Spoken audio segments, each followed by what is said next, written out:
Good afternoon and welcome everybody to this afternoon's proceedings, tonight's proceedings for people in Africa, different parts of Europe, perhaps morning's proceedings for some people on the west of us here at Temple University in Philadelphia in the United States of America.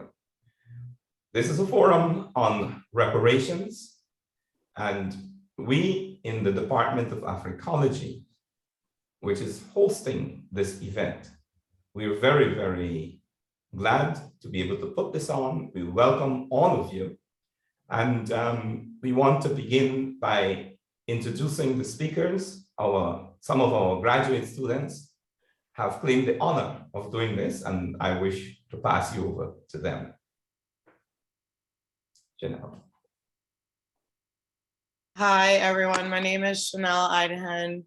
I'm a first-year master's student in the Temple Africology department, and I'm very honored to be introducing one of our panelists and speakers today, and that is Nana Kobina Nketsia V, the current Omanhain or Paramount Chief of the Essakado, or in British Sekondi traditional area. So Nana Kobina is, again, the Omanhain of the Essakado traditional area in the western region of Ghana and president of the Traditional Council. He attended Mfatsim High School in Cape Coast in Ghana and obtained his first degree in modern history from the University of Ghana, also known as Legon. He then obtained a doctorate in history and African history at the University of Calabar in Nigeria.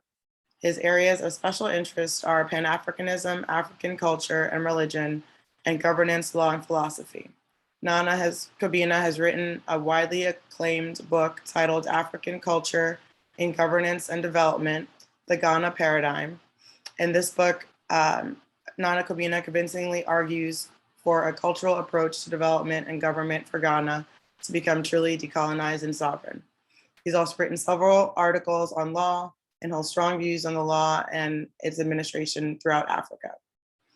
Nana wears many hats. He's currently the chair of the advisory committee of CARE International in Ghana, member of the Western Region House of Chiefs, member of National House of Chiefs, and director of the Pan-African Festival Foundation. Previously, he was the commissioner of the chair of the Ghana Museums and Monuments Board and Ghana Broadcasting Corporation. He was formerly the commissioner of the Public Utilities and Regulatory Commission and chair of African Regional Conference on Education for Cultural Heritage Development by UNESCO. Please join me in welcoming Nana Kobina Nketsia V to the program. Welcome, Nana.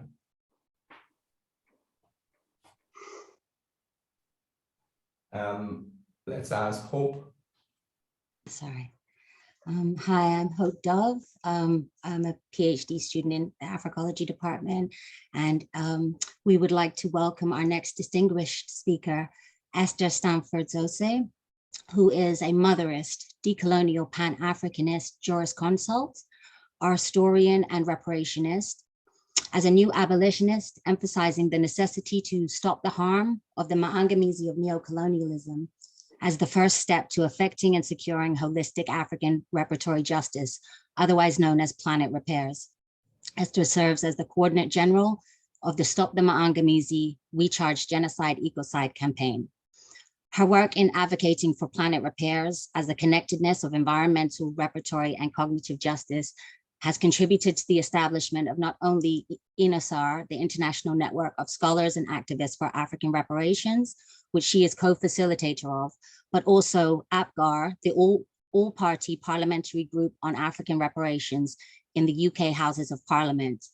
Esther's renowned record as an advocate and organizer for reparations is outstanding. Her work in INASAR focuses on researching knowledge co-productions between scholar activists and their African heritage communities of resistance, as well as their application to building and sustaining ISMAR, the intergenerational international social movement for African reparations. It is our honor to welcome Esther to the panel and thank her for her long-standing commitment and ongoing work to achieve reparatory justice for the African diaspora. Thank you, thank you. Chinedu. Hello, everyone. I'm Mazi Chinedu Abo, and it is an honor to introduce Barrister David Commission. I will start by saying that the crippling legacy of institutional racism, slavery, and enslavement, injustice, and bigotry has only been possible through policies. And I believe that it's only through policies that we can reverse this. It is therefore a thing of joy that such institutions as CARICOM, the Caribbean community, is at the forefront of righting those wrongs. And indeed, formulating policies like reparation, as we are discussing today, for a more just future. It is then a privilege and honor to introduce to you one of the persons making these dreams a reality as Barbadian ambassador to CARICOM. I'm talking of His Excellency, Barrister David Commission, Esquire. As a reparation advocate, Commission authored the 2013 book entitled, "It is the Healing of the Nation, the Case for Reparations in an Era of Recession and Recolonization." He's also the author of Marching Down the Wide Streets of Tomorrow, Emancipation Essays and Speeches. As a political activist, Barrister Commission is founder of the Clement Pain Movement and once served as head of the Barbadian Government's Commission for Pan-African Affairs. Commission is one of the key Pan-Africanists in Caribbean politics and is indeed a man of many parts, having starred in the 2005 multi-award winning documentary titled 500 Years Later, which featured other great names like Kamani Nahusi, who is incidentally our moderator for this engagement, Maulana Kerenga, and others, including Mohammed Sharif, Francis Wilson, Paul Robson Jr., Nelson George, and many others. It is worth noting that Barrister Commission is an attorney by profession, a seasoned one for that matter. Barrister Commission is no doubt what our Igbo people would call the true son of the soil.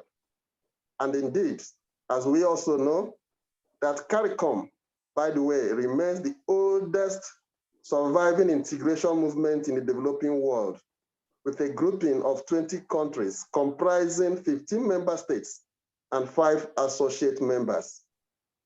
It's my privilege to welcome to the stage and to this discussion the Honorable Ambassador, Barrister David Commission. Welcome, sir. Thank you. Thank you.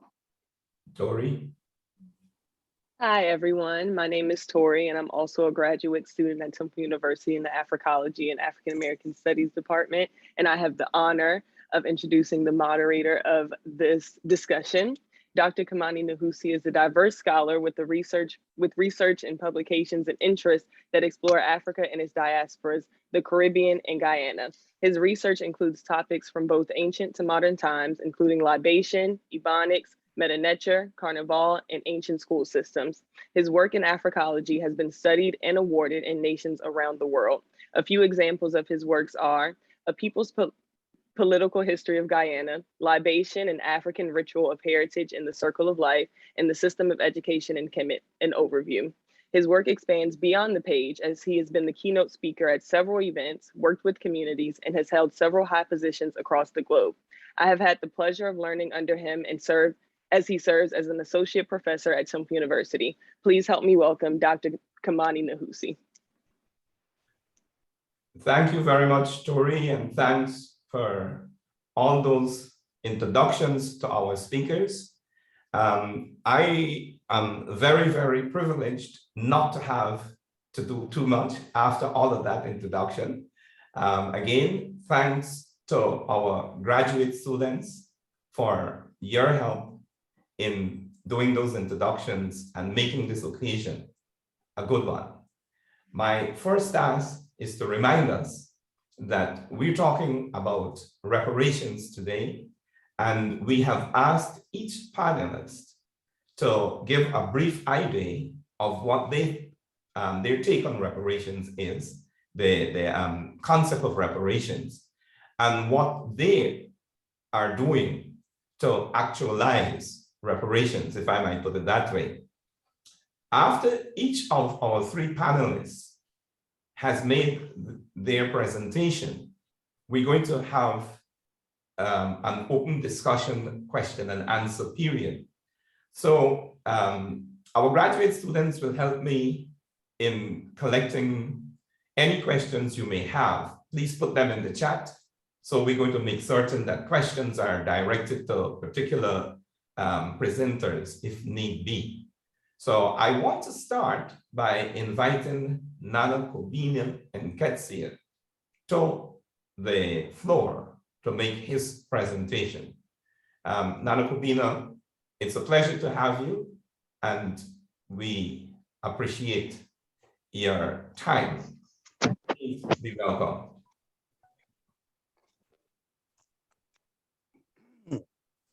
Well, thanks a million for this beautiful introduction by Chanel.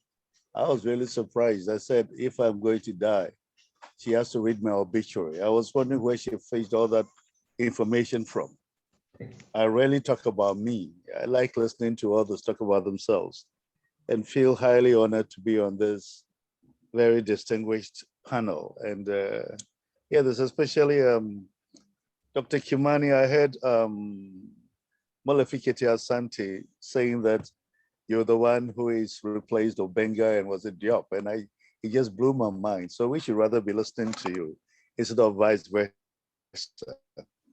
But the whole idea of reparations for me comes from a fancy word. I've been asking questions that when we say reparations, what do we mean?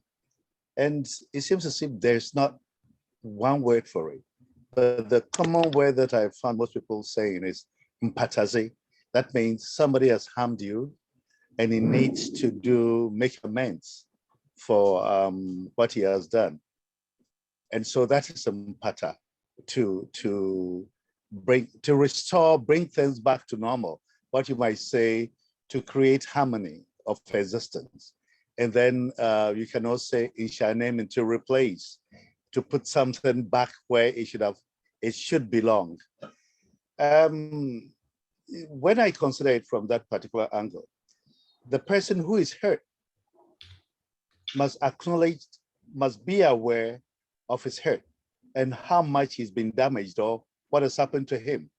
But if you take most of us who educated on this side of the continent, we tend to think that we haven't been hurt and that the one who is responsible for hurting us is the one who is rather leading us to the light, you know, through so it becomes difficult for a lot of people to acknowledge the fact that the continent is damaged, that we are damaged. And if you don't acknowledge that you're hurt, then how can somebody repair you? Or how can somebody then, how should I even put it? How can you ask somebody for damages? Let me use it, put it that way. Two, to know that you're damaged or you've been hurt means that you're very self-conscious. You must know who you are. You must know what you are. You must know the part of you, things that have happened to you. You must have an understanding of what has happened to you in order to know what the empathization should be, the hurt has been, you know, of course, knowing what our history is.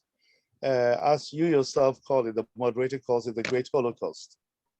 Nobody can ever, ever, ever, ever give us any reparations for what has happened to the African throughout the world. You can't pay for it, you know, but talking about it gives us a sense of being, a sense of returning to who we were, a sense of getting back into philosophies like Ma'at, which we've abandoned throughout Africa, you know, it gives us the sense of returning to our own spirituality and trying to manifest it in our lives. So this has been the way one has been talking about reparations, starting with the consciousness that we must be conscious of who we are and what we are and what we've lost. And then after that, we try to fill it. And then, well, who is responsible and what is responsible for the damages that have been caused? There are two. One is, for example, people tell you that Africa is made up of 53 countries. Africa is not made up of 53 countries. Africa is made up of 53 entities created by Europeans, colonialism. And so the more you keep on saying it's made up, Africa is Africa. The more you keep on saying 53 countries or 54 countries, who made the countries? Who created these countries? That in itself is the beginning of understanding the damage that the colonized mind is in.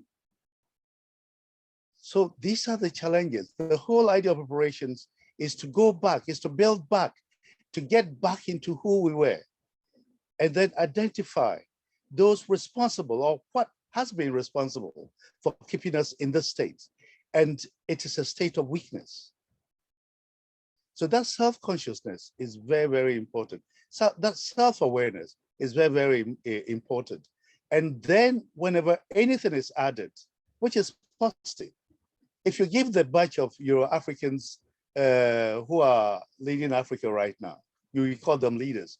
I'm sorry that we have somebody from Guyana referred to as Your Excellency. I've been trying to find the meaning of that word, infante. I've never found it. And anytime that I use it in mockery that, what is this? Your Excellency means what to me? Nothing. Somebody's, what should I say? Somebody's creation, and then I use it and apply it to myself.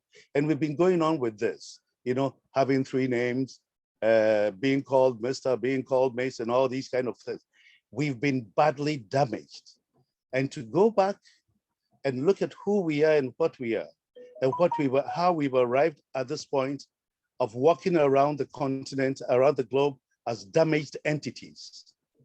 You give me anything right now, I may rather use it to damage myself further. So this is my whole idea of whenever we come to reparations, that the self-awareness, the self-repairs must first come. We must repair ourselves. We must be conscious of ourselves. And after that, we can then build on it and ask for damages from whoever and whatever, even if it's a token. I think I'll leave it there. Thank you very much, Nana, for that presentation. I am absolutely certain that you've opened up an appetite for discussion and digging deeper into what you say. And we're waiting for the chance to come back to you. The next person up is our dear sister, Esther. So, Sister Esther, over to you. Sorry, I'm muted. Greetings, everyone. Thank you to Professor Brother Kamani and all of you at Temple for inviting me to make this brief presentation. I'm going to share my screen, if that's okay. Hopefully you can see it. Yes. Okay, so I'm here as a representative of INASAR, the International Network of Scholars and Activists for African Reparations. We were founded in 2017, and we are an independent and voluntary reparations consultancy and advocacy group. And we basically act as a self-organizing cross-community bridging agency, which from our own standpoint of support to the international social movement for African reparations, we facilitate critical dialogue, education, and research on African reparations. We were founded as a collaboration between what we refer to as establishment academics and also grassroots scholar activists, and particularly scholar activists from PARCO, the Pan-African Reparations Coalition in Europe. So a summary of our key objectives are to develop a coherent research agenda for understanding reparations across disciplinary boundaries, to promote knowledge production partnerships between establishment academics and scholar activists, to support and encourage the participation and proactivity of young people and student members in our youth auxiliary called Rep Africa, to also to provide global legitimacy and visibility to the broad spectrum of viewpoints relating to reparations for African people, and to support the struggle for voluntary rematriation of persons of African descent to an African country of their choice, and to have a positive impact on public and political misconceptions about reparations.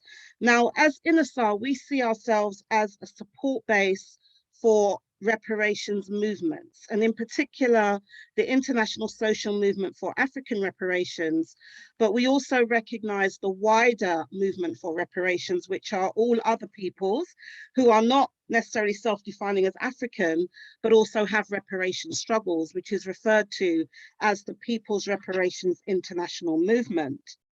Now, for us, we recognize, as was pointed out by Professor Sosi, who is an Indigenous American professor of law, that the framework for understanding or understanding reparations for African people must necessarily be intercultural. And she's particularly writing and researching about Indigenous American nations, but her analysis is relevant to African heritage communities. She points out that research must account for the different historical experiences of, and I'm going to add in, African nations with the Europeans that colonized us, and also must take on board African epistemologies. So pointing out that there's no universal theory on reparations that fits all cultures and all peoples. So basically, as African people, we have to Africanize our reparatory justice goals and strategies. So we promote in INASAR a recognition of African reparations, and approaches to African reparations generally have these aspects in common. Firstly, they try and harmonize approaches to reparations for African people globally. So it's not Caribbean reparations or reparations for Black people in America. It is a Pan-African global approach in terms of all people of African heritage and ancestry, both on the continent and in the diaspora. It includes also notions of the reclamation of Africa, including the land and Africanness, the African personality, otherwise referred to as rematriation. It also includes the pursuit of African liberation from the Maangamizi of chattel colonial and neo-colonial enslavement. So it's not looking at just reparations for chattel enslavement, but a continuum of harm that is referred to in English as the African Holocaust or African Holocaust.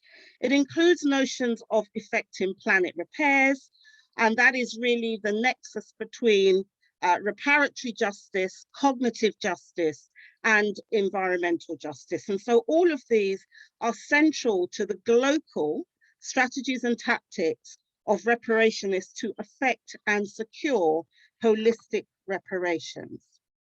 Okay, so rematriation I've already kind of spoken to, but it includes the right to not only physically return to our homeland, but that cultural, spiritual return that really should precede a physical return. And that is really where our current research focus is as INASAR. Now, as I've said, we support the movements from below, especially led by grassroots communities of resistance, African heritage communities of resistance, and their own organizational formations, such as PARCO, the Pan-African Reparations Coalition in Europe, the Global African People's Parliament, working as well with formations on the continent, such as Ma'atu Buntumi Tau Gafrik, that Nana Kobina Nketsia V is also part of. And so one of the main strategic objectives of some of these grassroots movements that do not get as much academic support or even kind of investigation is this notion that we need to repair Africa. And Nana Kobina Nketiah V also spoke to that. And so it speaks to an Africa without borders, referred to as Ma'at Ubuntu Man. And that's basically a Pan-African Union of communities, not the African Union, not a United States of Africa, that is going to unite the borders of Europe in terms of the 1884-1885 Berlin Conference. So we're talking about an Africa based on African civilization, cosmology, philosophy, governance, and so forth. So we're looking at a Pan-African Union of communities, not the Westphalian states that came out of Europe, but recognizing in African indigeneity as a basis for the repair and reconstruction of Africa, and also for those of us who are part of the African diaspora. When we're returning, we are returning to an Africa that is still struggling to liberate herself from the ravages of neo-colonialism and in fact recolonization. Now this process of building Ma'at Ubuntu Man is happening, it's kind of that African unity vision. It's been defined in different ways throughout the generations, but essentially it is a return to our Africaneity and African indigeneity. And it's recognizing that this self-repairing Africa can only exist in a world that is also repairing itself. And so that is why our struggle is a civilizational struggle that catalyzes the reparation struggles of all other members of the human family. Now, this process of establishing Ma'at Ubuntu Man is not a pipe dream. It is premised on the building of what's referred to in the diaspora Ma'at Ubuntu Jamas. So these are African heritage communities for national self-determination, forms of what's referred to in political science as non-territorial autonomy, although I know in the USA there are models of territorial autonomy in terms of, say, Republic of New Africa and so forth. But in other parts of the diaspora, we see our connection, our homeland as still being Africa. And so we connect to Africa via these satellite communities that are made, they're Pan-African communities that really are made up of different African heritage communities who have been redefined and separated by the borders of European imperialism, okay?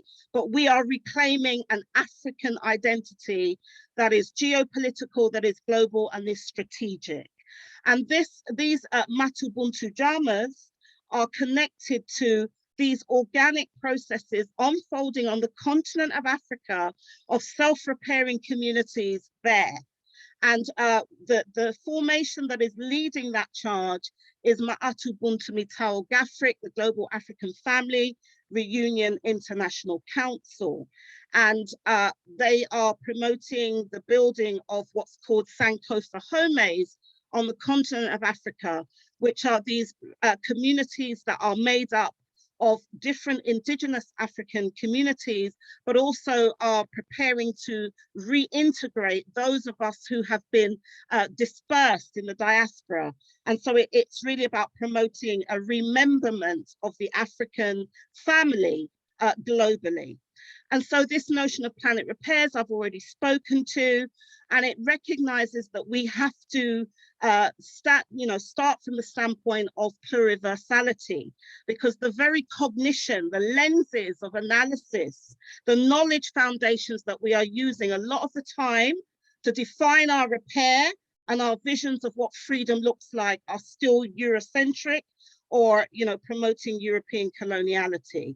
And so we have to bring about a process where we can once again return to not only our mother, which is not just Mother Africa, but a return to Mother Earth. So we kind of get away from this racial capitalism, this despoilation of the planet that is really bringing us to a worldwide climate and ecological crisis. And so our repair is about repairing the planet and our relationship with the cosmos, actually. And in this regard, sorry, my picture's gone awry. This is a quote that I love from Professor Malena Karenga, who points out that reparations is a process of the repairing and remaking of a people who are in the process and practice of repairing, renewing, and remaking the world.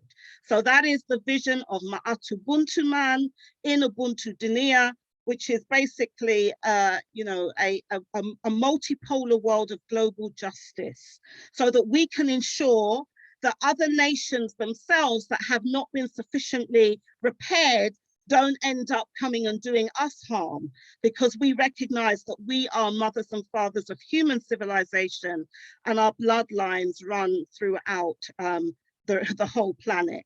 So I've mentioned, I don't know what's going on with my slides here, but I've mentioned Ma'atu Buntumitao Gafrik and some of our esteemed paramount chiefs.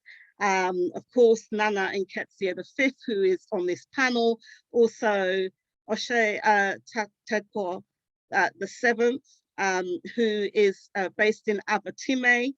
And we are looking at, these are the Sankofa homes.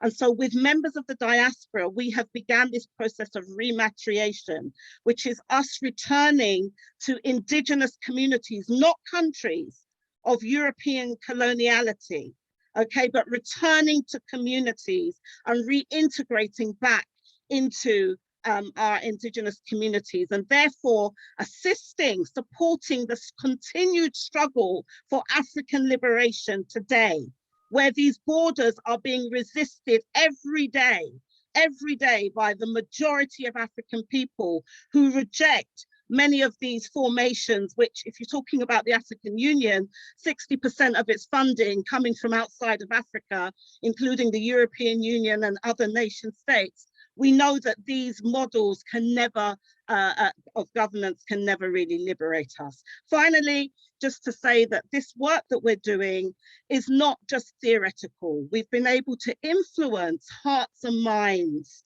in the metropolis. So in particular in Europe, where I'm based, these ideas of rematriation, planet repairs, we were able to secure support from the Green Party of England and Wales, which is the fourth political party in the United Kingdom, to embrace African reparations for the transatlantic traffic of enslaved African people.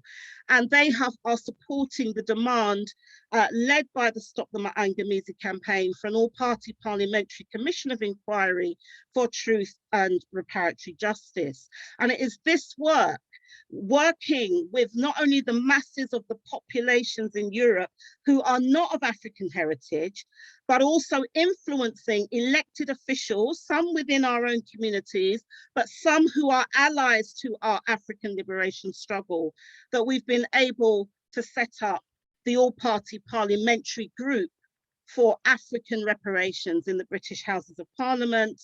And I'm pleased to say that the Stop the Maangamizi campaign educational arm known as the Maangamizi Educational Trust is sharing the running of the Secretariat for this all-party parliamentary group on African reparations with the Global African Reparations Forum of London and the African Foundation for Development, which focuses on the rematriation of African sacred, hallowed cultural property and human remains. So this is the work that we are doing, and it is about influencing hearts and minds. And as Karl Marx once said, when ideas grip the masses of the people, they become a material force. And that is really some of the work that we are trying to do, to grip the masses of the people and ensure that many of those who are often turned against us and our home nations, particularly our mother continent, can be redirected to supporting via international solidarity the liberation struggles, the decolonization struggles of African and other indigenous peoples across the planet. Thank you. Thank you, Sister Esther, for a very, very deep and inspiring contribution.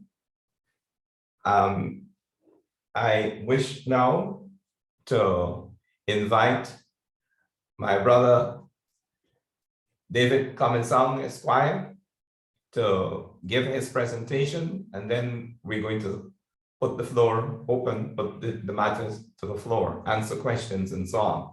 So people who have questions, please start putting them in the chat, and we're going to make certain that we do as much as possible to answer your questions.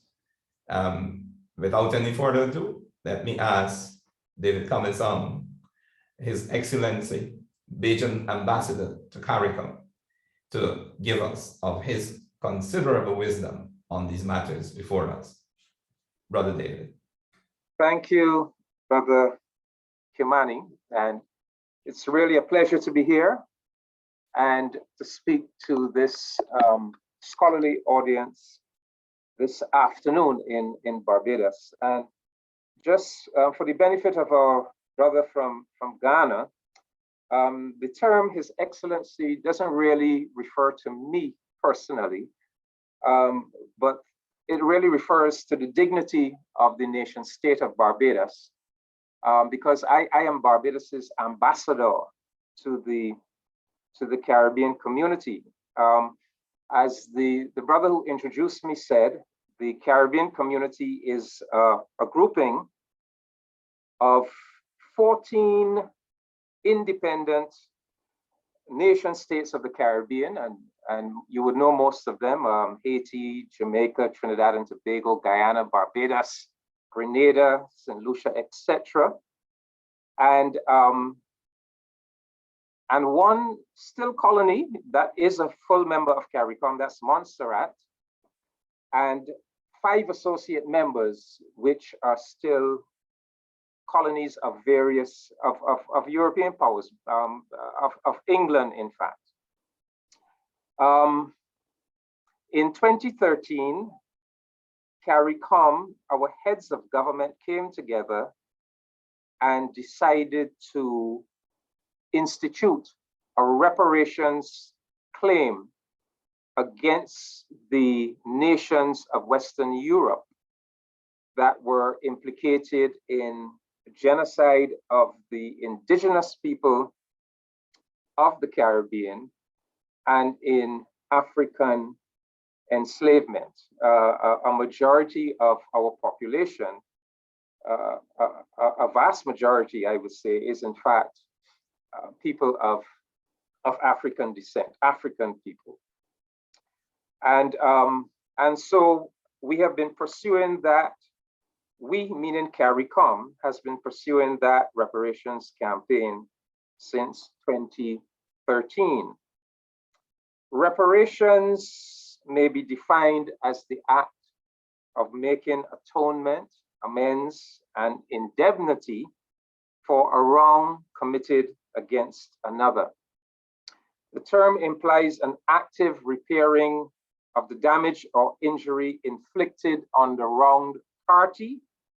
Traditionally, reparations was the term applied to money or other compensation that a defeated country paid to the victors or to individuals who had suffered in a war.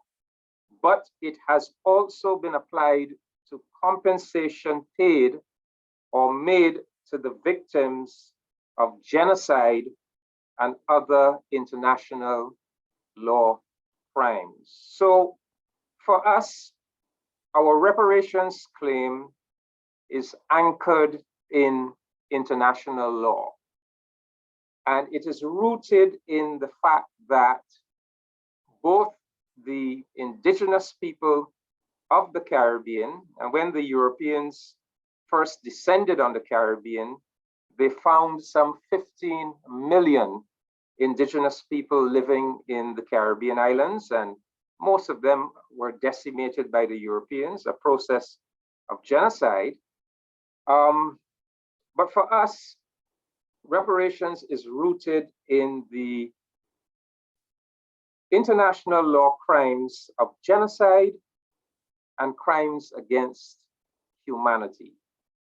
And we could give quick definitions. A crime against humanity is murder, extermination, enslavement, deportation, and other inhumane acts committed against any civilian population, whether or not in violation of the domestic law of the country where perpetrated.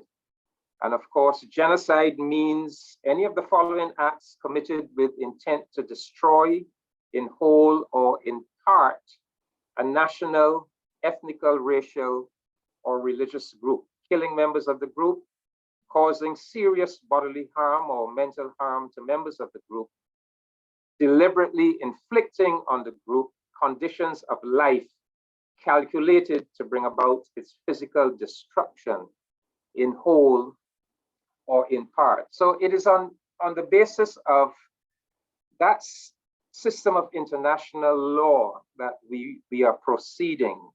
We are saying that the European nations committed a genocide against the indigenous people of the Caribbean, and that they also committed multiple acts of multiple crimes against humanity against the African descended people of the Caribbean nations.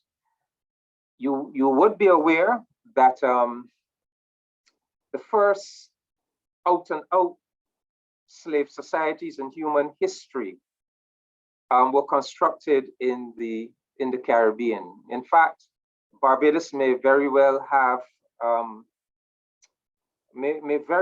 been the first out and out slave society in human history. And what do I mean by that? We are not simply referring to a society in which slavery was a feature or in which slavery figured, but we are talking about a society that was built completely and absolutely on the basis of slavery, where slavery was the basis of its economy, the basis of its social system, its governing ideology, its very means of existence. And that was Barbados, the Barbados that was constructed in the 1640s, where a majority of the population was enslaved Africans. So in Barbados in the 1640s, the European colonists devised something called the Sugar Revolution, where they developed a system, a plantation-based system, designed to generate super abundant profits on the basis of the super exploitation of African labor. And so they brought Africans to these plantations in places like Barbados and installed them in what were literally the world's first concentration camps. The slave plantations of the Caribbean were places of compressed terror, utter barbarity.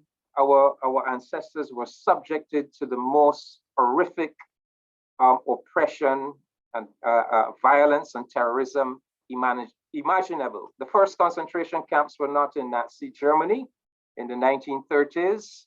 They were actually in places like Barbados and Jamaica in the 1640s and 50s and 1660s. Now, I do not accept this notion that we are some substantially damaged people. I have difficulty with that notion. Our experience in the Caribbean, is almost, I would say, a miraculous experience, because our ancestors were inserted into these locations of barbarism, but somehow managed to preserve their humanity, managed to resist the oppression, managed to apply cultural creativity, managed to preserve their intrinsic humanity, and manage over hundreds of years of resistance, physical resistance, military resistance, cultural resistance, and creativity, managed to humanize those locations of barbarism, to the extent that the Caribbean societies of the 21st century are places that nurture humanity, are places of humane qualities and principles, is totally testament to the humanizing of those locations of barbarism by the people from down below, the African people. So yes, I will concede that all people who experience trauma are marked by that trauma. And to that extent, yes, we are a people who experience trauma, and we have been marked by that trauma. But I would argue that the European people were far more damaged by that experience of centuries of enslavement and barbarism than the African people. We, the African people, managed to hold on to our humanity and to humanize locations of barbarism.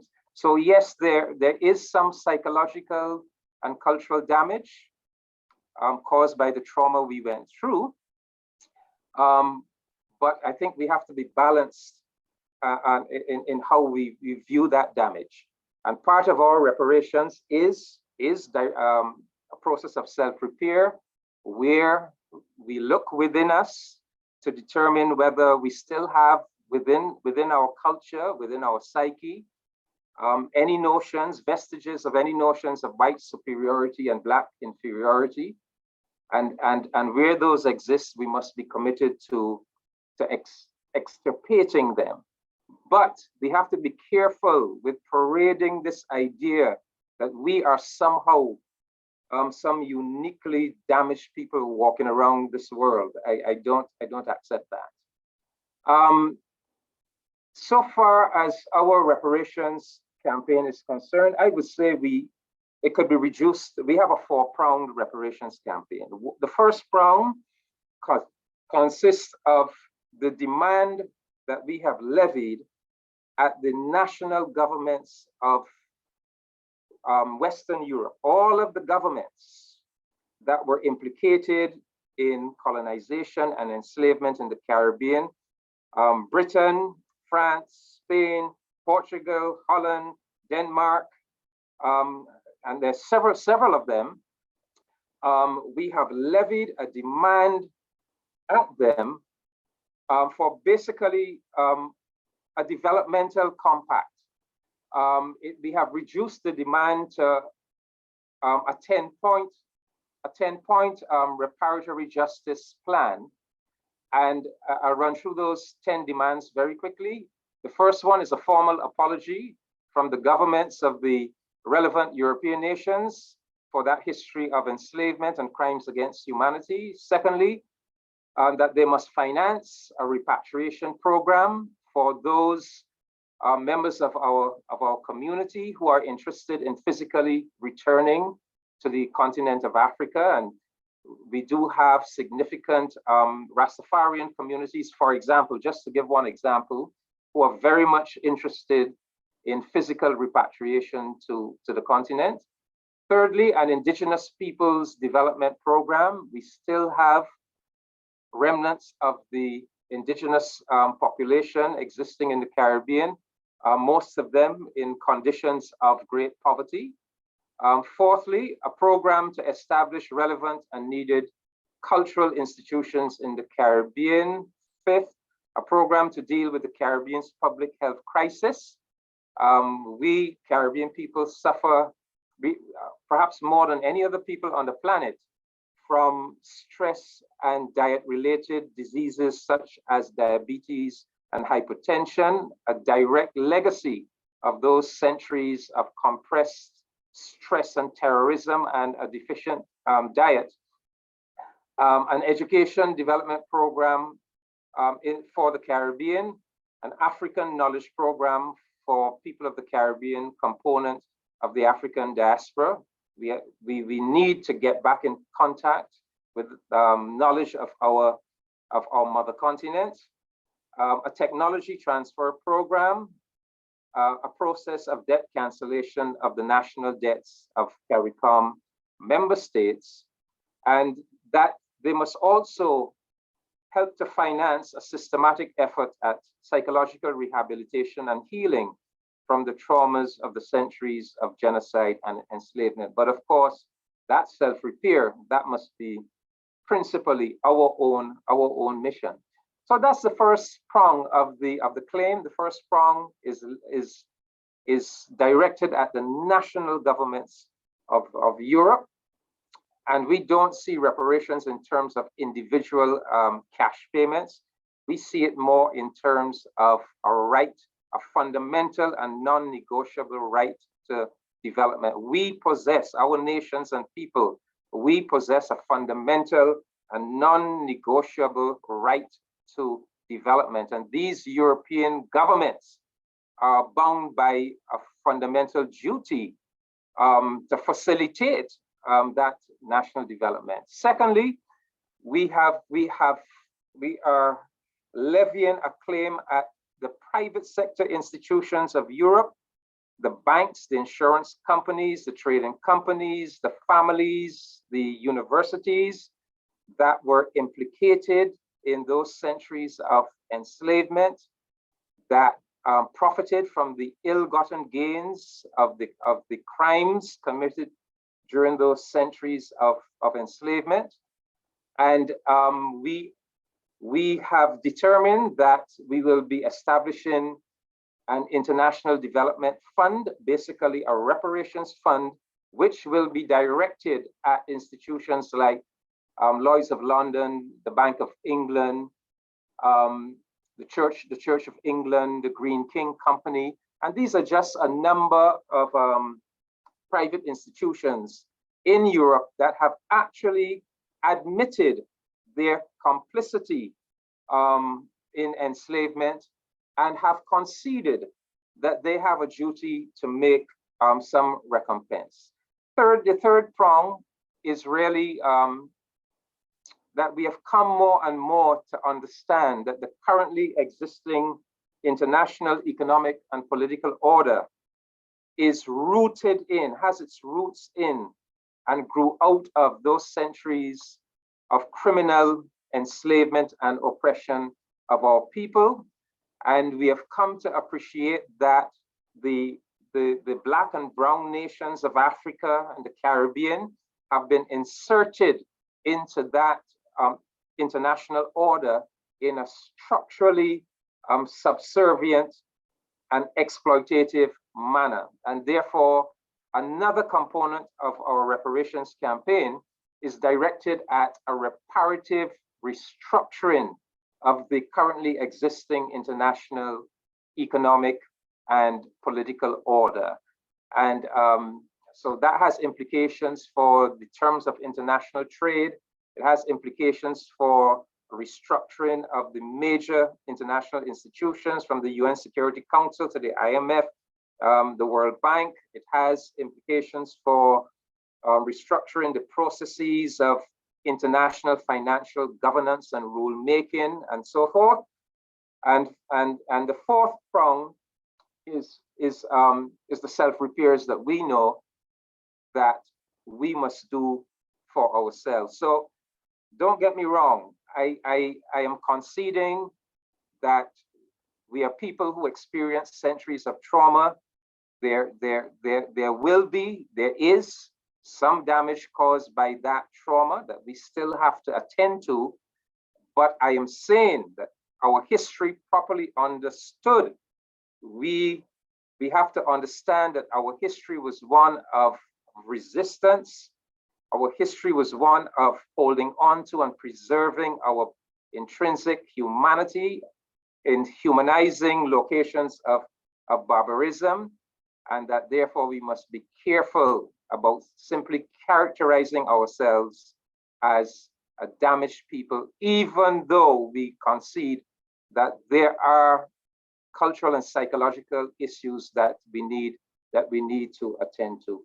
Let me stop there. When we get into question and answer, we could look more closely at some of the very specific things, projects that CARICOM is currently undertaking in pursuit of the reparations campaign. Thank you. Thank you very much, Brother David. And thanks for the preceding two speakers. We've got a lot of interest and we've got some questions also. I'm going to ask my colleagues, graduate students, to each one own a question. We have one first from Leroy Edwards. Somebody will take that one. And then we're going to work down in the chat. I want to, before we ask, who's going to take Leroy's? Tori, I'm going to inflict that one on Tori. You're going to put Leroy Edwards' question to the panel. Then Jendai Sarah asked a couple of questions. I'm going to ask Chanel to deal with that, with those questions. And as the others come up, we're going to ask Hope and Chinedu to address those questions to the panelists. But before we move into that particular segment, I want to repeat what the chair of our department has said. I think it's worthwhile us knowing that he thinks that this is a very brilliant panel, and I want the panelists to know this. I'm not certain if Professor Santi is still with us, but I wanted to relay his words. He was listening to the first part of this occasion, and I know he's got another appointment, so he had to go away to that. I also want to re-articulate some of the things that the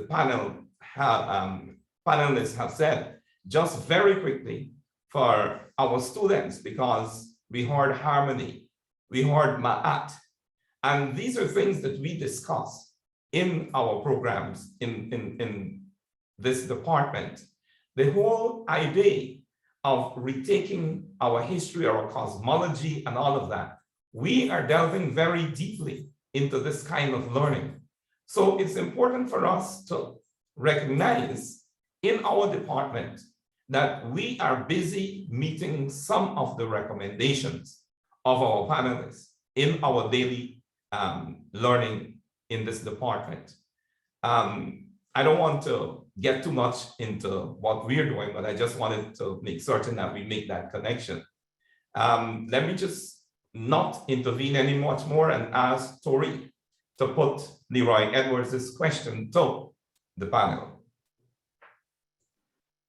Hello, this question from Leroy is posed to all of the panelists here today.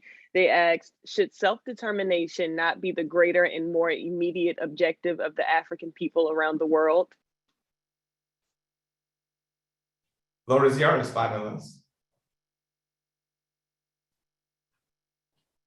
Self-determination as opposed to reparations.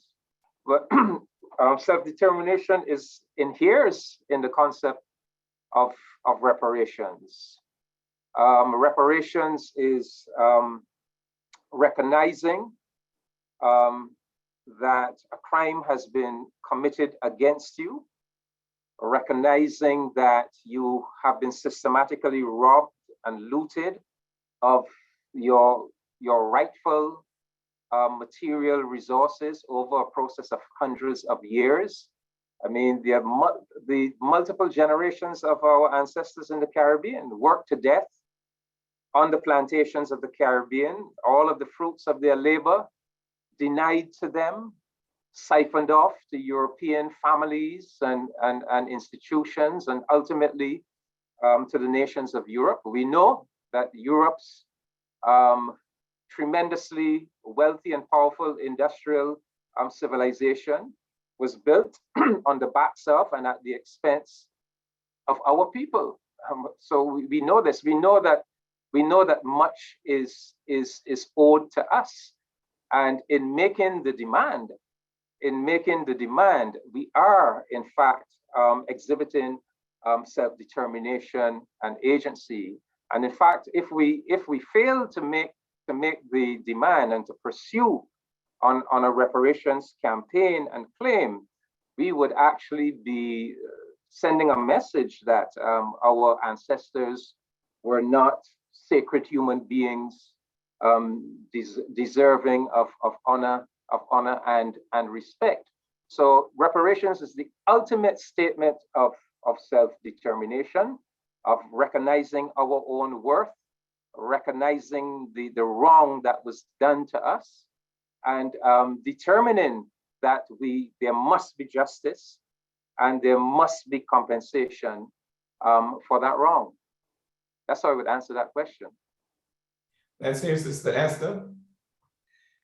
Yeah, I would say that certainly the work that I'm doing through INASAR and a number of other formations, self-determination is part of the reparations. I think the problem is when we use that word reparations, it is often narrowed down to having a very specific meaning rooted in compensation or money. A lot of the time when we as Pan-Africanists use it, we're using it within the sense of cognitive justice and pluriversality. So in, for instance, Europe and in the UK in particular, our own reparation strategies, the strategic objectives are redressing the African national question through restoration of African sovereignty, which can't be global. That has to start with our mother continent, Africa, that is still not sovereign, okay? The restoration of self-determination and autonomy, especially for those satellite communities in the diaspora that I refer to as the Ma'atu Buntu Jamas. That is our focus. So when I'm talking about this work that we're doing at the level of the British Houses of Parliament, it is about recognizing our right to autonomy and to connect to our motherland, because we are oppressed nations. We are internally colonized people or domestically colonized people, as it were. So self-determination is essential to reparations. Nana Kobina and Ketsia the fifth. Brother Kimani, that's a very interesting question, but the whole idea of reparations, can you hear me? Yes, and we're seeing you also. Okay, listening to. The whole idea of reparations embodies self-determination, because just as Sister Esther was saying, if you don't have the knowledge of self, how do you determine what your interests and so on are? So it all depends on how you define the self, the consciousness of the self. If somebody outside somewhere defines you and you accept it, and you think that you're determining something, you're just a puppet, you're being used. So getting to know your African self, you know, we've been using words like Ba'at and so on and so forth. In fact, the word reparations in itself means healing. You know, and you can't shy away from it. You can only heal people who are aware of the damages they've had. If you take African American history, this is my particular personal viewpoint. If you look at African American history over time, the struggle, even though people have been betrayed over time, it has been to humanize America. Everything human about that country, as I sit here in Africa and look at it, it comes out of the struggle of the African American to be himself, to express his humanity. That has helped to humanize other people in there, right? But it doesn't mean that there are not others who've been so bad in there. In fact, living in Africa, I always tell people, the most difficult thing to do in Africa is to be, right now, is be an African in Africa. Because you can see Eurocentrisms all over. We're not talking from our own platforms. We don't understand. When I asked my Barbadian brother about excellency, I was saying it from the point of view of the African. It's a word I don't even know. I've kept asking the meaning in my language. It doesn't exist.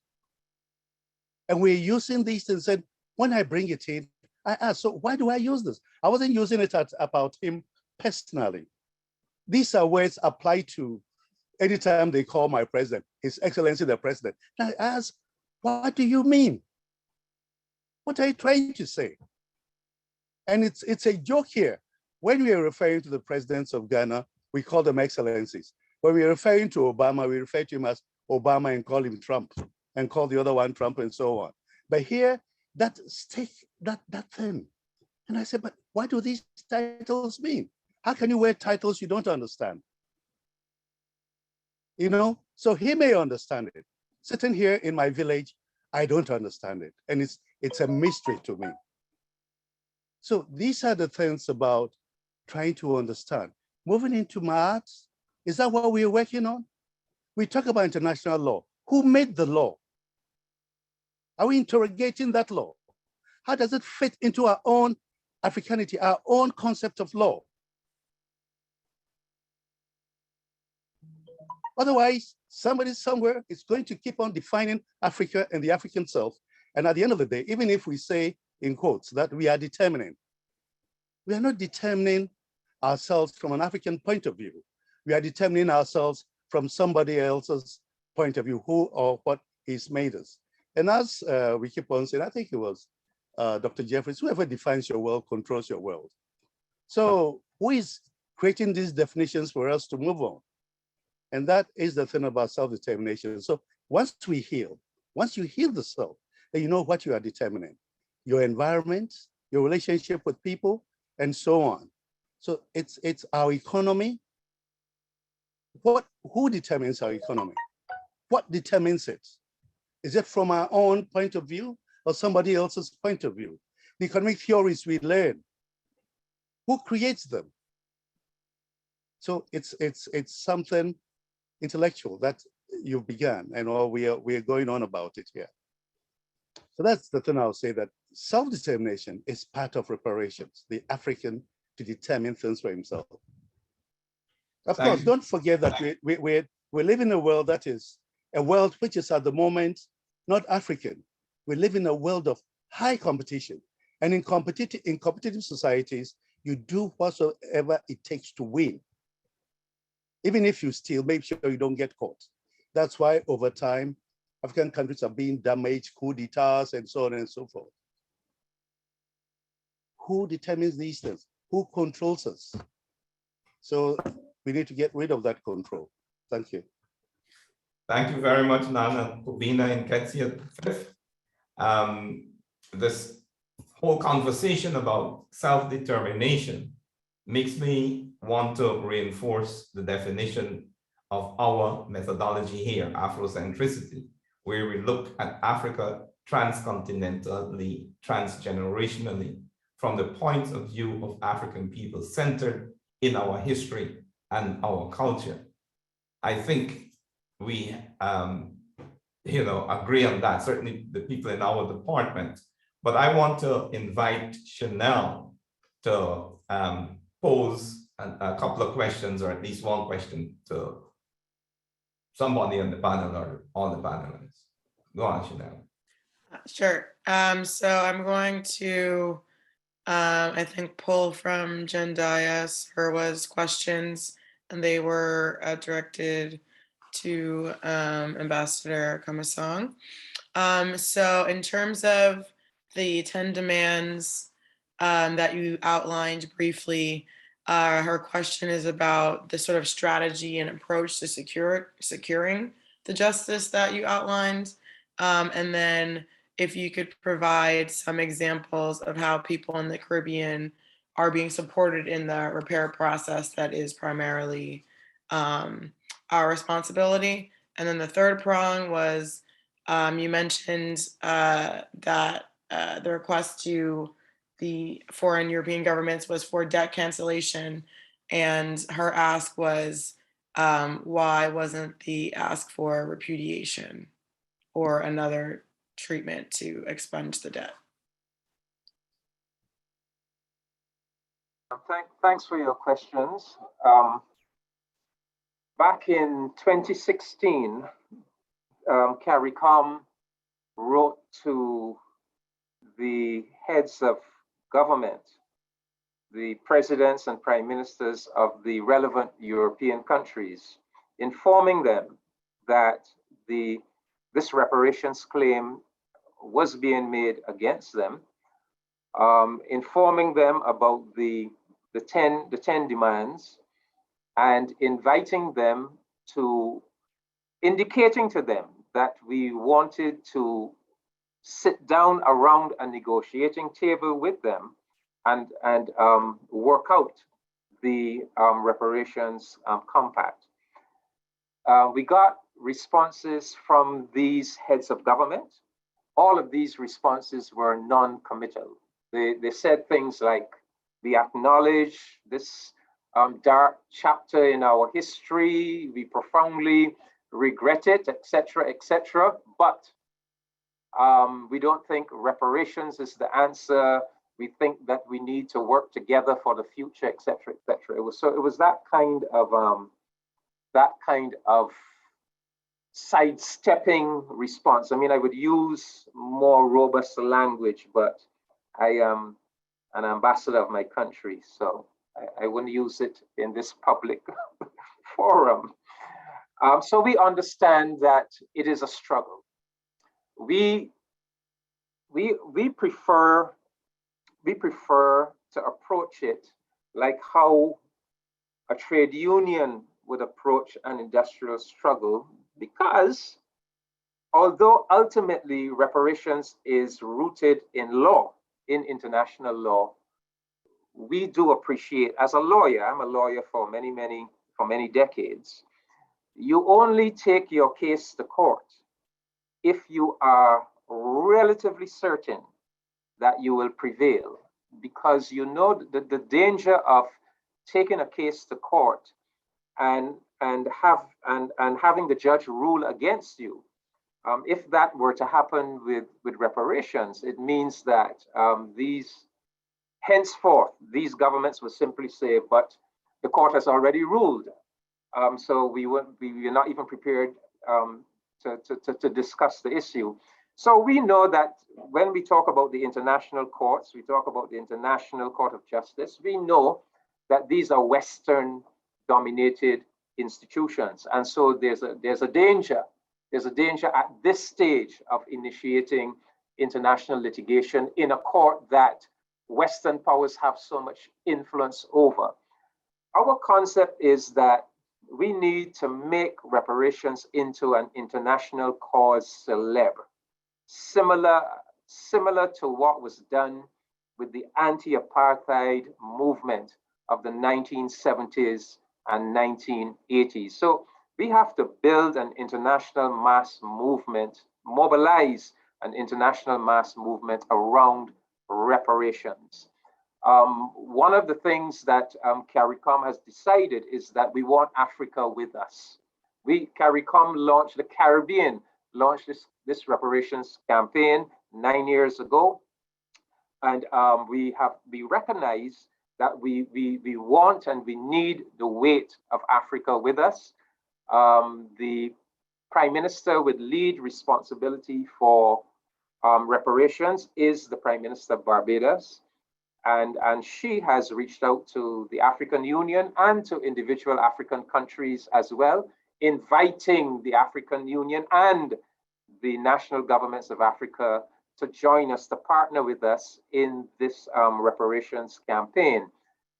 In September of last year, we had the first Africa CARICOM Heads of Government Summit, and we have resolved that we are going to establish a permanent forum of African and Caribbean territories and states. And it is our thinking in CARICOM that one of the key things that we will work on together is the reparations claim. But so yes, at this stage now, it is really about mobilizing our people, making the reparations campaign into a mass movement, both here in the Caribbean, but also globally, and bringing on board our legitimate allies in the cause. And I should also say that there is an initiative coming out of that summit last year. There's an initiative to bring the universities to the table, to engage in a lot more of these kinds of scholarly events around the whole issue of reparations and the Caribbean and Africa partnership. So, so much of that is going to be happening very shortly, involving the University of the West Indies, our regional university, universities in Kenya to begin with, but we envisage that, you know, our intellectual community, our university community across Pan-Africa will be involved.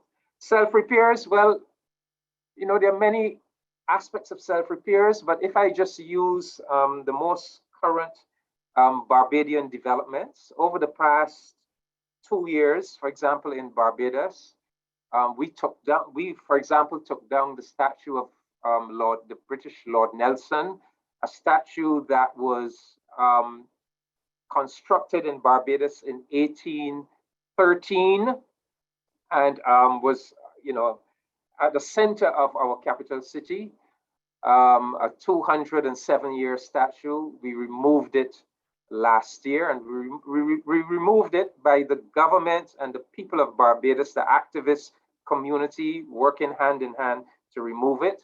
We have just last year as well, we made Barbados into a republic.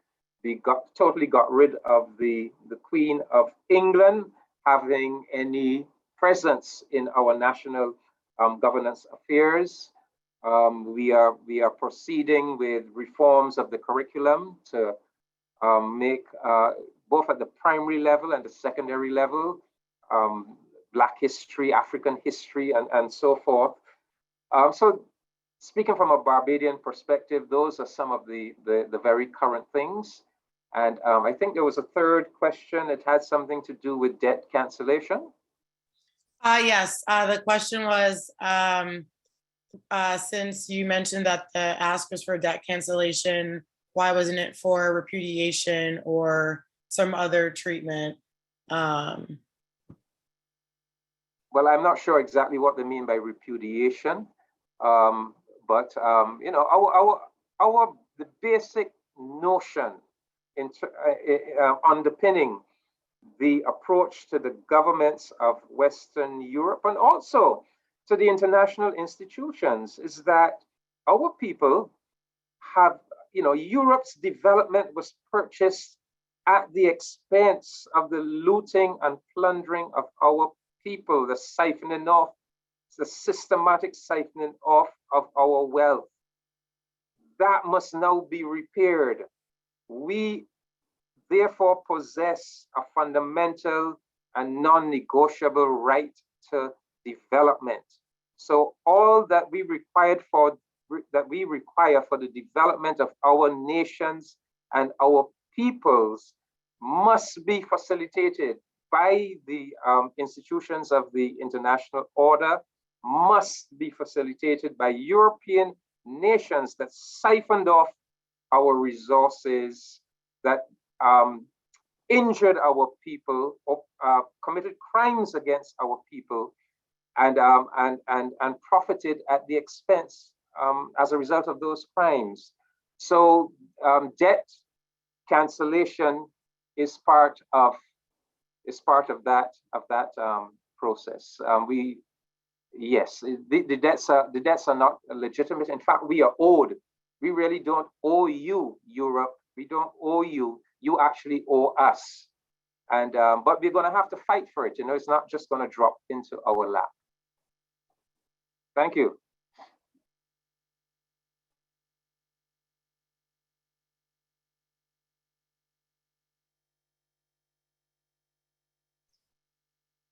Dr. Nahusi, you're on mute. Thank you very much, Janelle, for keeping order here. Before I go to Hope for the next question or so, let me ask Nana Kubina and Ketsia V and Sister Esther if they have any thoughts on this particular question.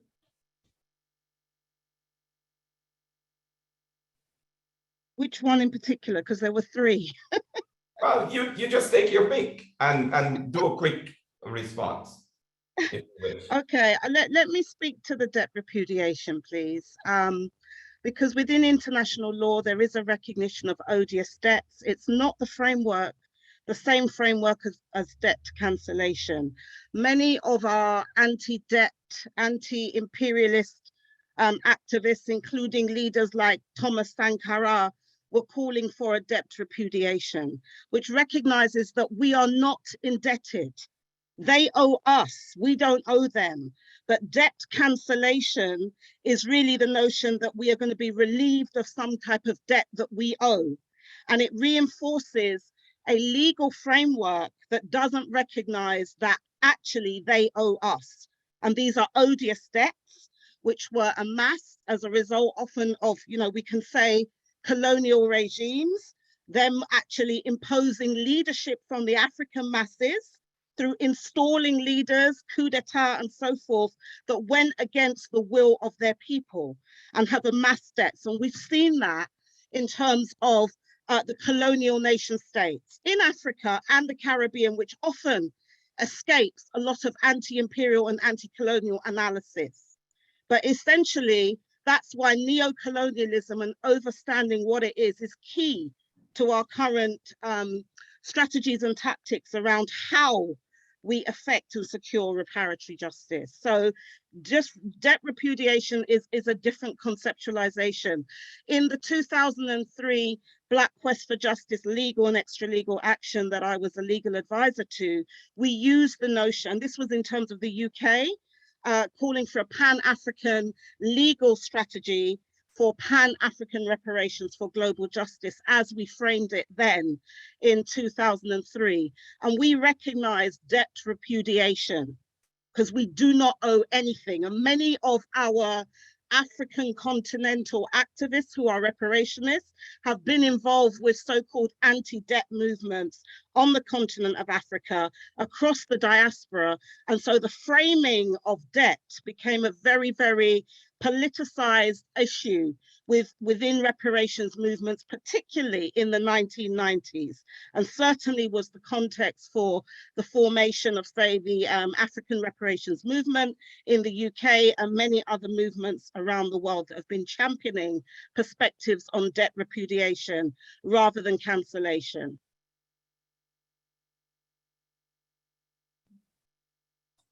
Thanks, Sister Esther. I thought I heard Brother David saying they owe us, we do not owe them.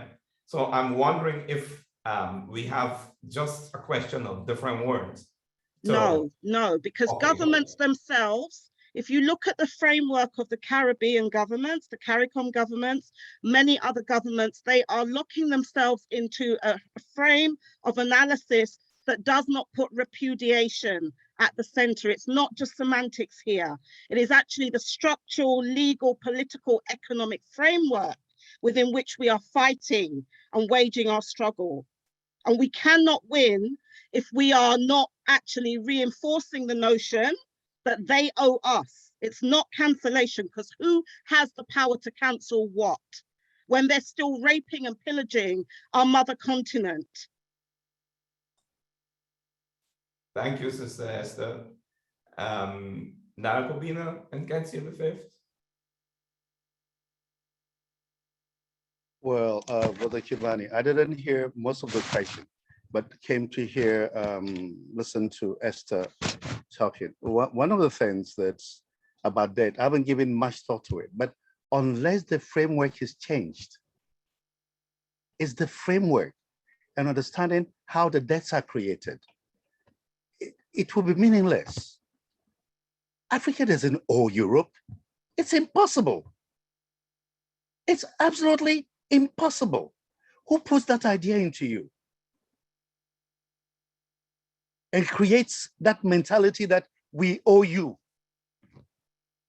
After, who do the gold mines in Ghana belong to? European companies, Australian companies? Who does our oil belong to? Who does our bauxite belong to? How did it come about? And this is just Ghana. This European created Ghana. Of course, Nkrumah did a few things about tinkered with it, and we had others and so on in here. But really, Africa? So I was enjoying Sister Esther, where she was talking about debt repudiation and debt rejection. Two, I heard the Excellency brother talking about Commission, if I get the name wrong, please, you should forgive me. South Africa built from their inner strength. It was the struggle within that made the outside collapse and say we need to join them. If you don't build the strength of our consciousness about who we are, about the self, the African self, believe you me, those who beat the drums, I mean, who have the drums will always dictate our moves. So that consciousness, it's so important. To use your Professor Molefi, we need to create our own platforms for thinking. If we don't create those platforms and we wait for other people's platforms, it will always be in their interests. So whatsoever we talk about, we need to create it and talk about it and look at it from our own platforms in order to challenge the rest of the world. We are the only people who don't have any platform. And Reparations is a good platform now. People create platforms for us and we rush into it. So that's my thing about, we don't owe nobody. It's just that the framework has to be thought about and rejected. Let's move on, thanks. Thank you very much, Nana Kobina and Ketsia the Fifth. Let me just remind our audience that this is a forum on reparations, and that inevitably, when we think about this, and especially when we think about what we've just been talking about, I think it's important for us to recall that the last 600 years of the world's history has been dominated by peculiarities, like people from a resource-starved, culturally backward, impoverished part of the world, Western Europe, going around the world and using military violence to rob other people of their resources and impose the current system upon them. We need to remember that the colonial governments didn't represent the peoples of Africa and the Caribbean. These were governments that were imposed by European oppressors. We need to remember also that many of the governments existing in Africa today and in the Caribbean, and this speaks to the discussion that Sister Jendai and our brother Damien Trank were carrying on in the chat. Many of those governments are illegal, they're undemocratic, they do not represent the interests of the majority of the people. Therefore, how is it legitimate that debts inherited by those governments, signed by unrepresentative representatives, if you know what I mean, is that really legal? What's the morality there? And I think a lot of what Western governments say and do will bear interrogation in this way. And it's important that in building the movement that different people are calling for, we build that movement upon a platform of consciousness and understanding what has happened in the world, what has happened to us, so that we are on the right side of our own history. I don't want to push that too much. I want to go to Hope to pose the next question for us. Hi, okay, we have a question from Kenneth Kuvale. I think this is probably for Esther, but I think anyone on the panel might want to contribute. He says, from a Pan-African perspective, returning to our indigenous African communities and self-repair, how do we achieve that? How do we achieve doing that broadly within our African communities throughout Europe and the diaspora? Thank you. That's a great question, Brother Kenneth. I did mention in my own presentation that this work has already begun. It's not just something we're saying should happen. It's very hard work because many of us, even who claim to be African-centered in the diaspora in particular, we don't necessarily work on an everyday level with our brothers and sisters from the continent of Africa, okay? So we create different kind of hierarchies amongst African people. Now, when we're working from a Pan-African center and perspective, we know that we're working directly with our brothers and sisters and extended family members and communities of resistance on the continent of Africa. And that process is being championed right now, not by the African Union in terms of the rematriation, but I mentioned Ma'atu Buntumitao Gafrik, which was established in 2015 in collaboration with the Global African People's Parliament, which began in the United Kingdom. And we have already began establishing these notions of us being these satellite communities as Ma'atu Buntu Jamas. In our own local reparations organizing, we have been influencing local politics in Britain with elected officials, many of whom are of African heritage, who are supporting our movements. And we're coming up with kind of like HR 40 in the United States of America, but local organizing. And in our own plans, and in particular in the city of Bristol that Sister Jendai is based in, she's actually convening the African Connections Consortium that have been integral in championing reparations plans that are based on Africaneity. And they are called Pempamzie plans in terms of the Adinkra Pempamzie symbol to weave together, you know, sewing together our self-repaired communities of alternative progression. So it doesn't look like just investing, say, in Black business, in a dominant economic model that is based on racial capitalism and despoilation of the earth. It has to include a notion of planet repairs, where we redefine what it means to have an economy and our own political economy. And so this work is happening. There are communities in West Africa, two communities in particular in the Taimbe and Avatime regions of Ghana that are building with us, in collaboration with us, these self-repairing communities on the continent.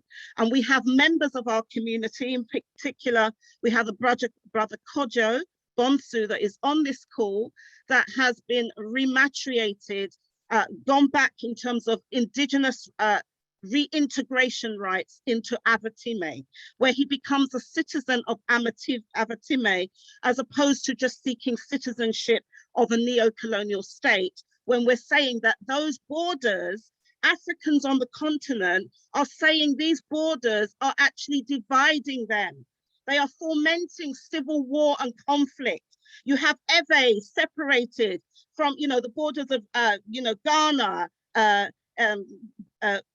Benin, Togo, Nigeria even. So this notion of what Africa is today is being resisted hotly by Africans on the continent. The question is whether we in the diaspora are going to keep reinforcing the coloniality of European imperialism and their creation of states to suit their imperial designs, or whether we're going to have the courage to reclaim and regenerate and renew what is ours. And these communities still exist.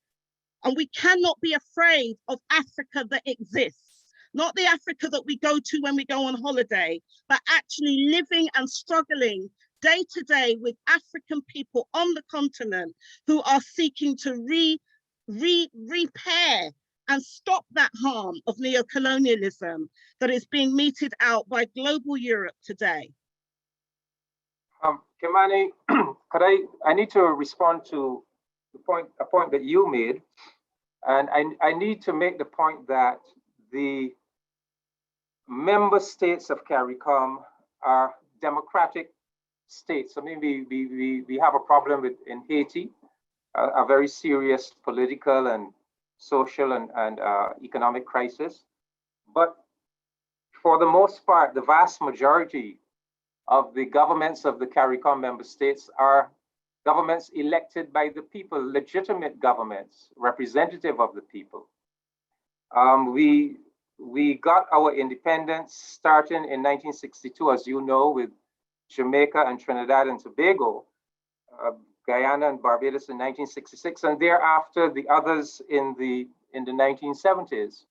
So I just want to be very clear. In 1834, when, as a result of 225 years of unrelenting resistance by our enslaved ancestors, the British government felt obliged to pass the Slavery Abolition Act.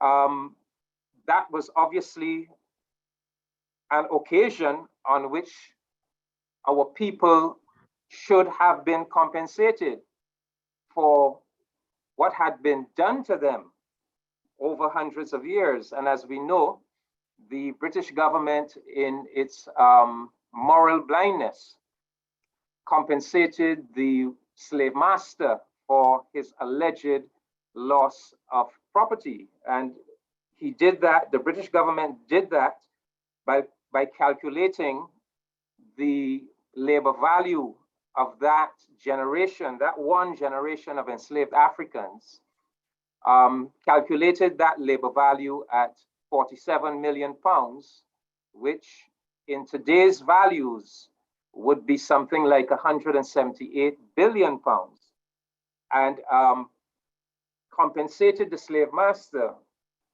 via a 20 million pound cash payment, and the other 27 million pounds in so-called free labor that our allegedly freed ancestors were obliged to give to the plantations for an additional 6 years as so-called apprentices. So that was the first outrage, an occasion on which compensation should have been made available to our people. It was not. When we took control of our nations and took them into independence, that was another occasion upon which demands were made for reparation, for compensation. And again, the British government refused. So our nations, our new nations, governed by our people, went into independence with all of the disabilities, all of the scarcity, the lack of resources stemming from hundreds of years of colonial exploitation. And we have tried, we have done, I believe, a very remarkable job in building the nations that we have built in the Caribbean, through a great act of will, great discipline, great effort on the part of our people. I mean, I take my own nation of Barbados. Barbados went from being a slum of the British Empire under Black governments. When Black people got their hands on the government in the 1950s, we began to transform Barbados. Black governments began to transform Barbados to the extent that by the early 1990s, the United Nations rated Barbados number 19 on the world's Human Development Index. So in terms of healthcare, provision for education, housing, and all the rest, we were rated number 19. Now that's a tribute to the tremendous work of Black people and Black governments in building the country. But we know that much was taken from us, and on the two occasions when the European powers should really have been making compensation, they refused to do so. And so that is the foundation of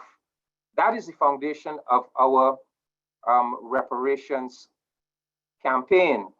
And let me say that we have to see ourselves, we have to see our nations, we have to see our reparations campaign as a project in process. We are not perfect. Our nations are not perfect.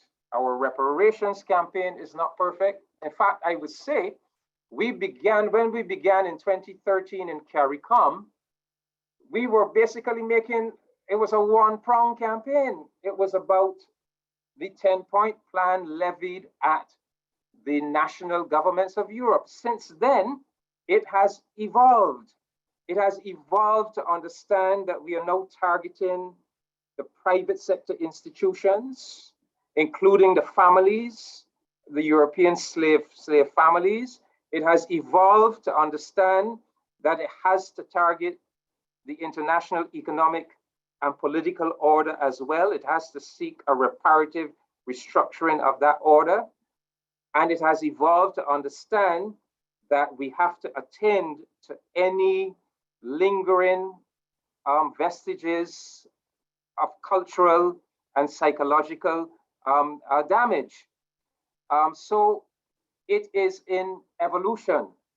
And I think that is how we have to think of ourselves. You know, we are a process. We are not going to, we are not perfect, but we are moving in the right direction.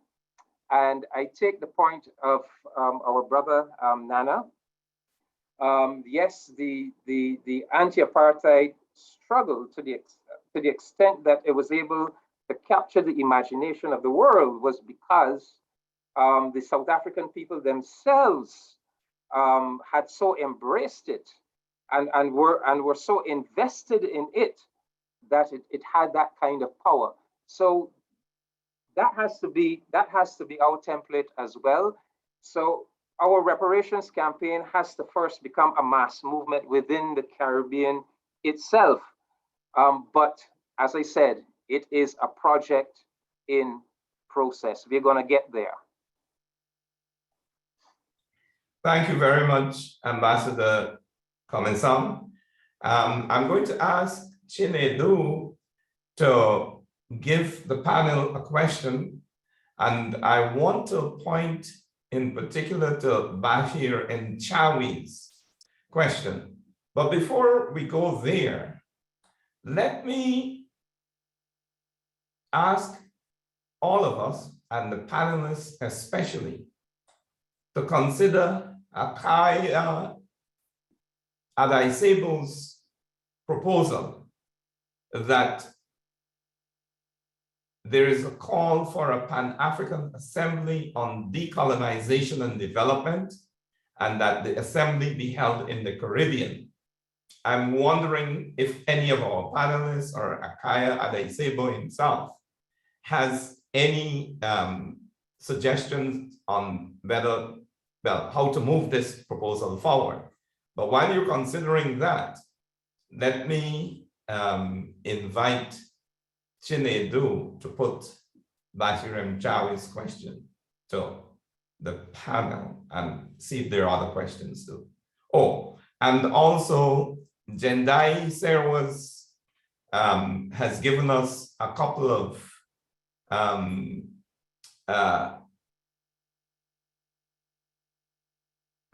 sites to go to get more information, some links to information.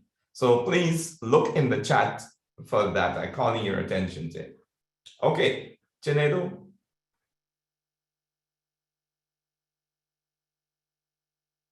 Okay, apparently Chinedu is no longer with us. Me? Are you hearing me? Okay, I'm hearing you. Thank you very much. Come in. Okay, so the question is from, I think, Kenneth Kovala, right?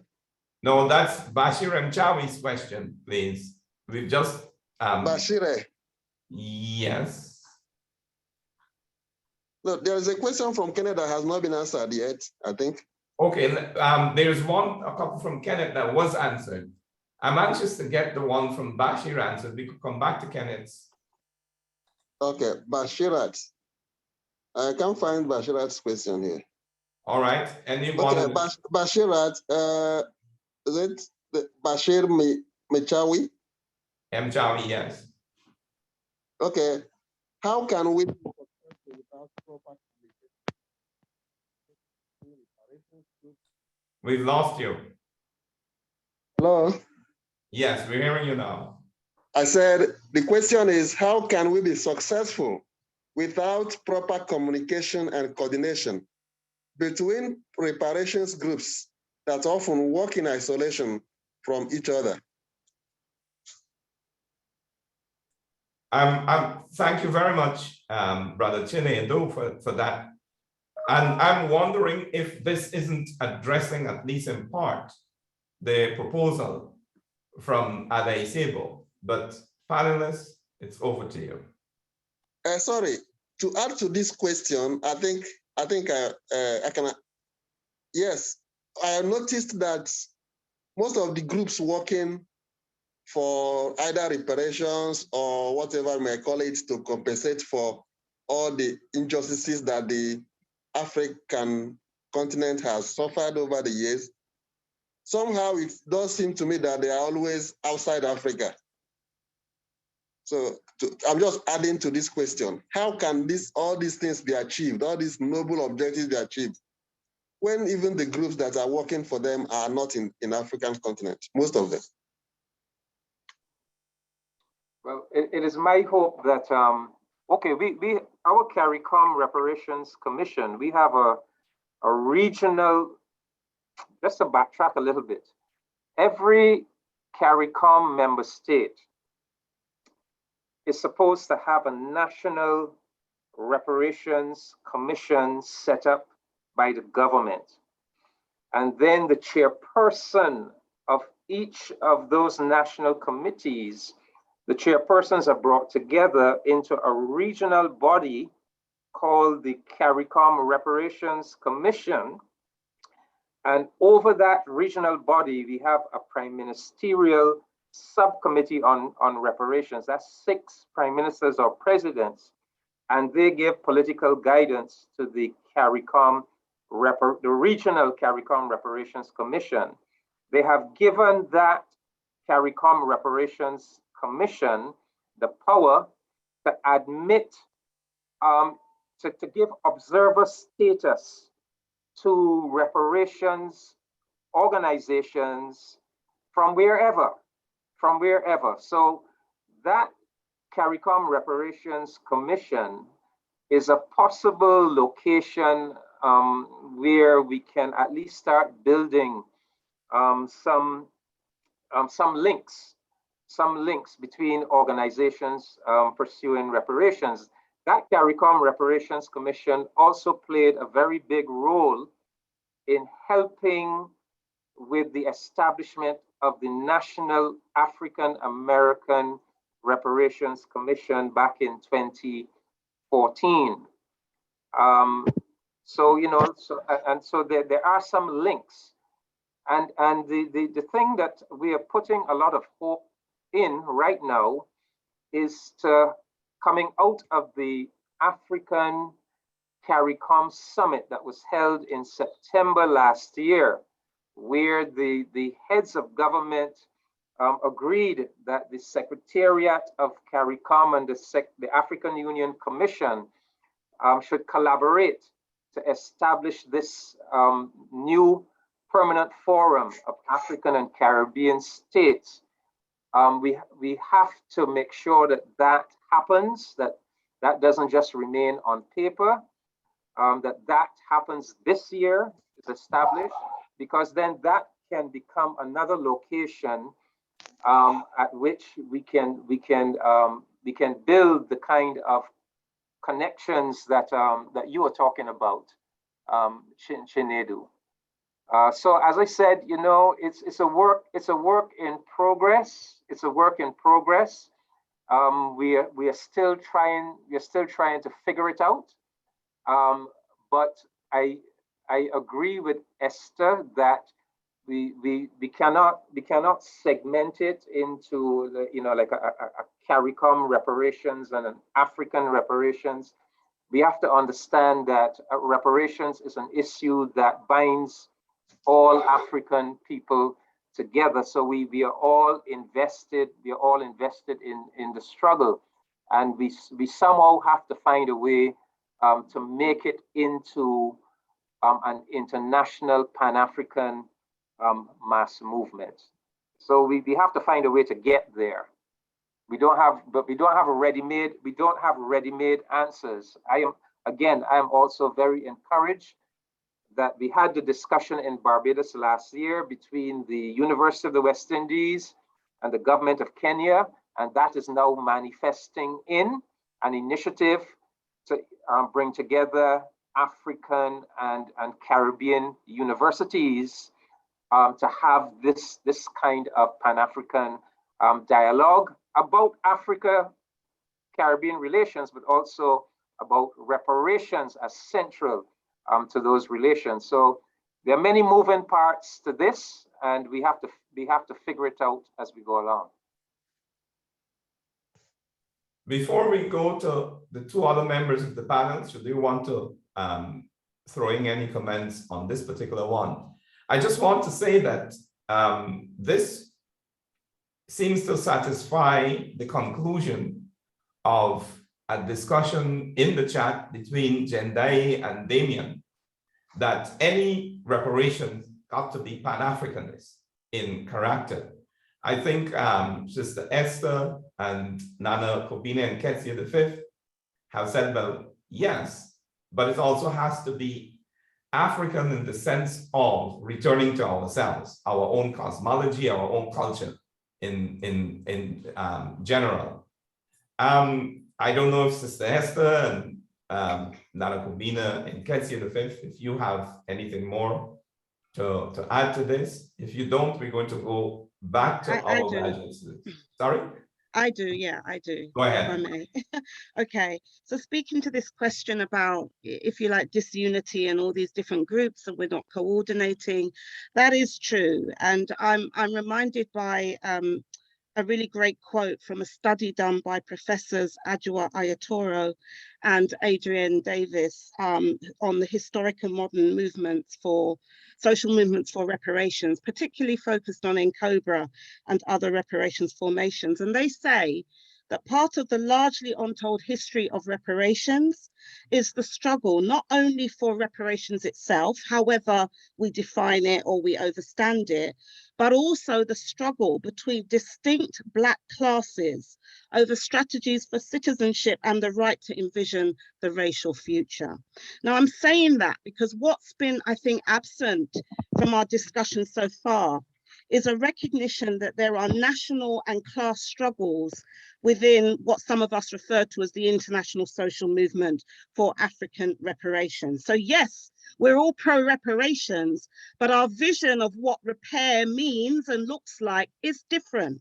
So that is part of the reason why you don't have everybody singing from the same hymn sheet. And the challenge is, how do we harmonize these different perspectives? So let me just give you an example. A lot of focus has been given to the CARICOM Reparations Initiative and its 10-point plan. What is underexplored is what I also presented, which is just as valid. And in fact, I would say more of a model for engaging grassroots communities and social movements across the world, not just the African diaspora, because I already spoke about a recognition of the international movement, the People's Reparations International Movements. But our notion of what repair looks like is total systemic change, totally. In line with what many indigenous peoples in the so-called Americas are calling for in terms of decolonization, restoration of sovereignty, like Aboriginal peoples of Australasia and so forth, land back. That's what it means.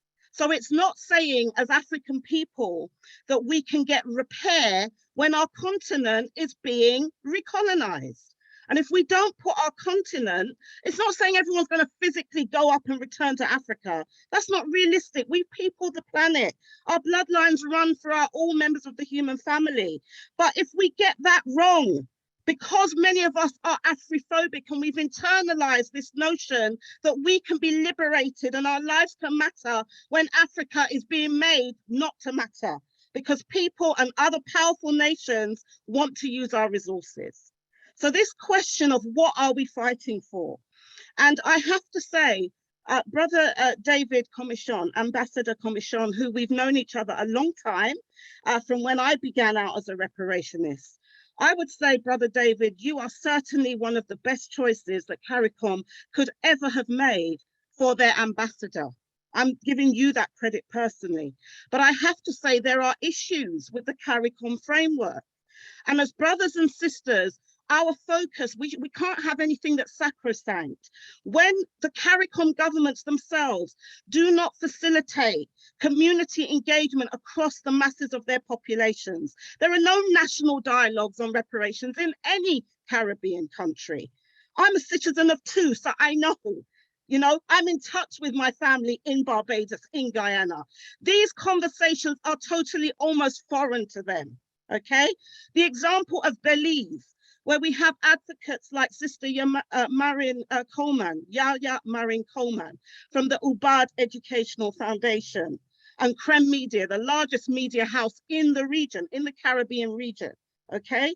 Who recently have been trying to get involved with the reparations framework, that it's a CARICOM framework in Belize.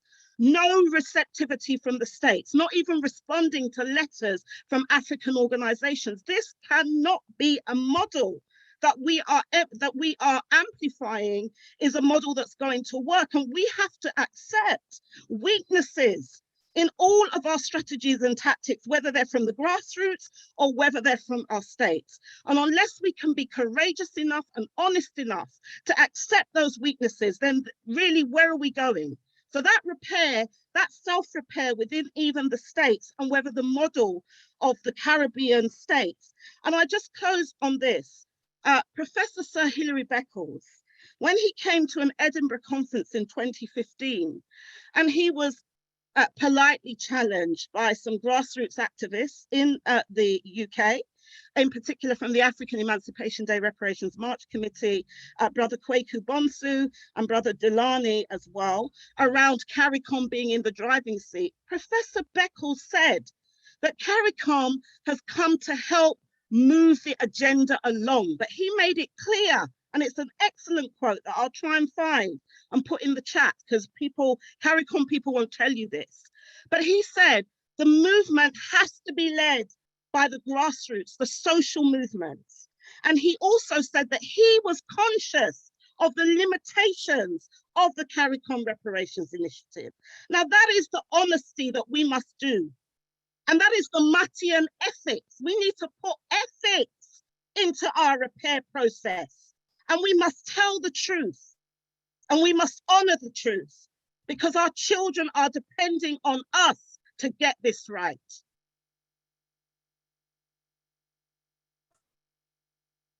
I really don't understand where my sister is coming from. I have come here to speak about the CARICOM reparations campaign. I am not, you don't have to embrace the CARICOM reparations campaign. I mean, there's not a one size fits all for everybody. The CARICOM does not own reparations. Reparations belongs to all African people, but CARICOM is making a contribution to the struggle, and has made a very important contribution to the struggle. And CARICOM can go into areas that, because it is an institution of governments with seats at the United Nations and in other international bodies, it can go into places where civil society activists may not be able to go. And but for example, in Barbados, we have our national task force, reparations task force. It is making very valiant efforts to communicate to the Barbadian people. We have had, Barbados has had processes of town hall meetings. We have had all kinds of community engagements and so forth.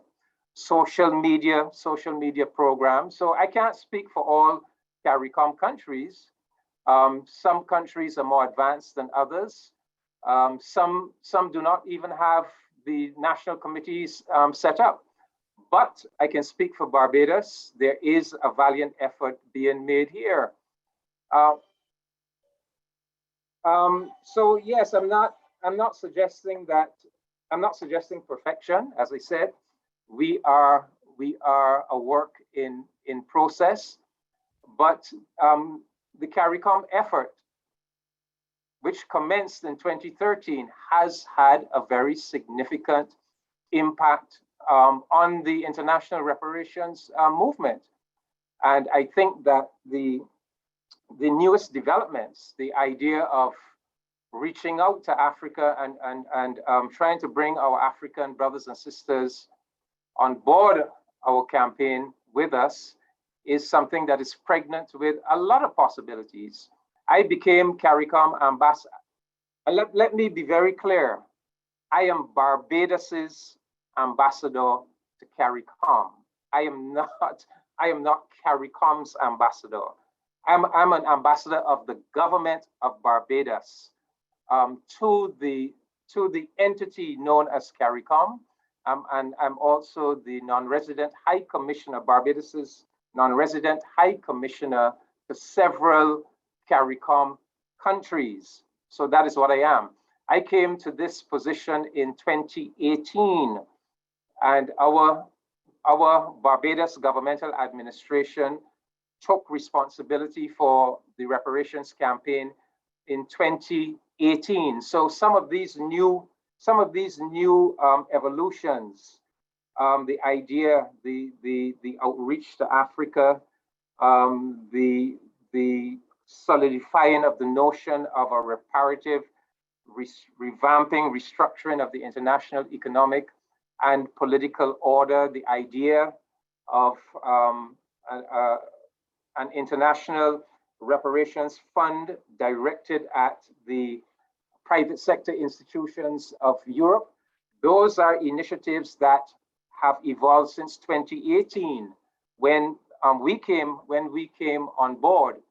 So I really don't understand why the need for all of this seeming hostility towards CARICOM or the CARICOM initiative. I think you should just see it as another contribution to a struggle that belongs to all of us, and understand it in that way. Thank you. Thank you, Brother David. I just want to redirect our attention again, if I may, to Akiaba Adaisibo's proposal. I don't know if the panel would want to speak on it. While you're considering it, let me go to my accomplices, may I say that, in the chat room to see if you have fished out any other questions for the panel, or if you have one that you want to ask one of the panel. Come on, graduate students, don't let me down. Well, I have one that someone who left the chat had put in, and I want to get her name, Afia Zakia, and I think Ambassador Kamasong mentioned it, or actually Esther perhaps, but on the question of unifying or connecting the various reparations groups in order to actually accomplish these goals, are you connected with NCOBRA or NAARC, and how do you view these institutions? That's directed at me?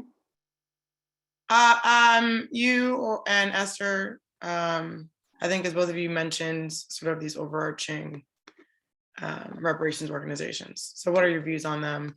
Do you work with them? Yes, well, I do know of NCOBRA. I had contact with NCOBRA in the early days. I've been involved in this reparations struggle since the 1990s.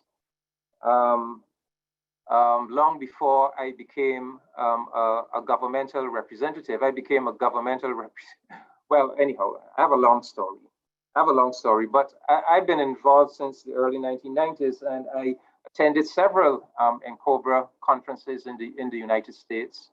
and interacted with NCOBRA, and we all did a lot of work in the lead up to the United Nations World Conference Against Racism in South Africa in 2001. So yes, we have those linkages, but quite honestly, I have not heard much from NCOBRA in recent years.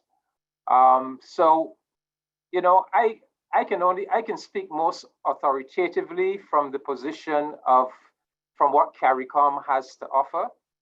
And I think that the CARICOM heads of government have given the CARICOM Reparations Commission the right and the power to offer observer status to reparations institutions generally.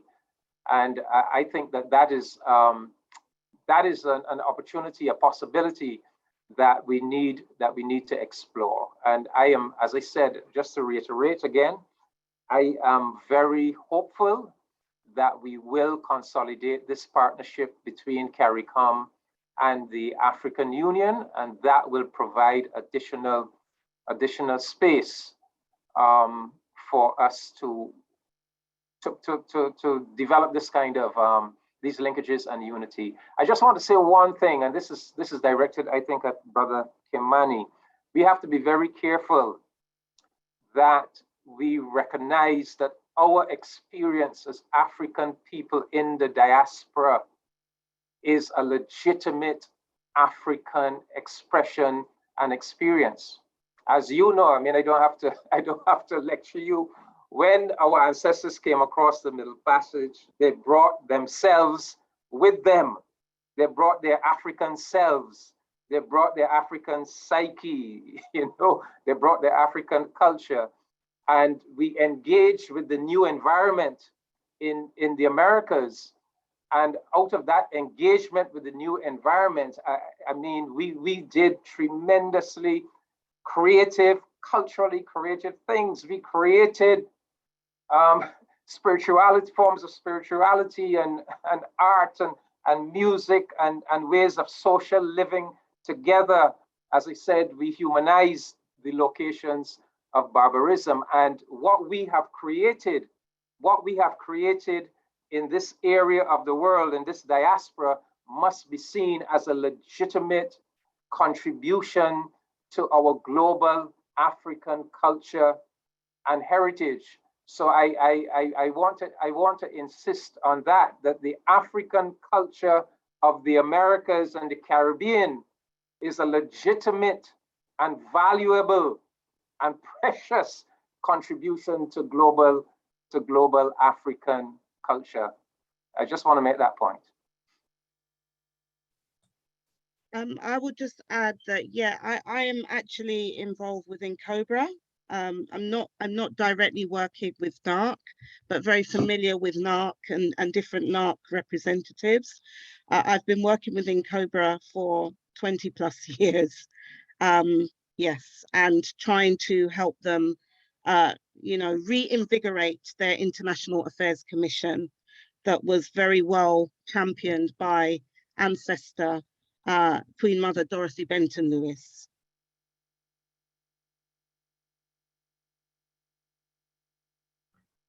Thank you very much for those contributions. Do we have anything else coming back from, yes, go ahead. Yeah, Brother Kamani. Yes, Nana Kobina and Getsi. Yeah, there are just a few things that listening to the various conversations and the question posed by Adai and then the young man Chinedu. I gave a talk quite recently, I think, to do with the celebration that was brought up by Malona after Christmas.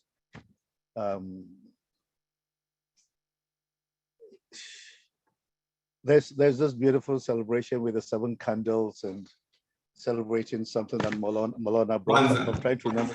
Kwanzaa. And one of the things that I said was that, look, Kwanzaa, if it takes roots in Africa, would replace Christmas and so on and so forth, and raise our consciousness. So we must struggle to make Kwanzaa to root it in Africa because it belongs to Africa. But let's push that aside in terms of periodicity. But one of the remarks that I made there is that when somebody leaves Africa currently and goes to America, they say he's a Ghanaian American, he's a Nigerian American. He isn't, he's an African American. And it looks like a small change. We leave Africa, go to America, we are Africans. We're not Ghanaian American. What does that mean? We're not Nigerian American, but they try to label us. And the labels do matter. So this is something that we need to look at. Now, talking about, somebody talked about the fact that it's more coming from the outside. You see, those outside the continent see the elephant as a whole. Those of us who live here tend to see the trunk, the feet, there's the ears, and so on, and don't see Africa as a whole. So almost always, it is those outside who remind us about what the Fanti will say, Ebibiman, the African world. So having a conference outside, it's not out of place. I've learned more about me from the writings of those outside than those inside. And the writings outside that were brought into Africa made me understand even myself better and look into my society from ways that I hadn't initially envisaged, and so on. So look at Marcus Garvey. Look at the song reggae and the way it's conscientizing the young people who don't even understand some of the things said. I go into places and people play Bob Marley's redemption song. They sing, they yell it, and so on. And then you sit and ask them, are you thinking about the lyrics? That is a contribution that is really heavy and moving down to the grassroots. There are ways that we can get citizenship for those from the diaspora. But if we're going to go through this European Westphalian system, it will always be a problem. Let the communities give citizenship and let the citizenship be adopted by a central body. The citizenship must come from the grassroots, not vice versa, not central. So we can have a dialogue we can talk about ourselves from the West Indies. I don't mind. I've sat at conferences. I've had prime ministers from the West Indies talk. I won't tell you which country I was in. And when they spoke, I looked at my African leaders, those on the continent, and they couldn't catch that consciousness that, look, this is a trade opportunity. Let's grab it to bring our peoples together. They were still thinking in a particular way. And you could see that those particular prime ministers knew what it meant to them, that trade had to come along with the sentiment. Trade took us away. Let me put it in another way. Trade can bring us and even make us closer together than before and help us bring our Africanity into place. So these are all part of it. And Brother Commissaire, if I get your name wrong, please forgive me. I'm sure that you apart from calling me, Nana, you've been getting my name wrong too, so don't worry. But the interesting thing is, like you say, it's a process, but we need to come together and keep talking and refine that process in order to bring everything together. But if the thing doesn't hit the grassroots, it's a failure. That's all. Thanks. All right. Thank you very much, Brother Nana Kobina and Ketia 5. I think that's a good point upon which we could begin to wrap up. I'm going to ask if you want us to consider Adaisibo's proposal, or we've got his contacts, and maybe we could pursue this offline at another time. I don't know if any members of the panel have any way, if you want to address that directly right now. That's one. Two, if any of the graduate students have any questions you want to pose or any other thing that's on outside there hanging, but we're beginning to wrap up. So Let's do that.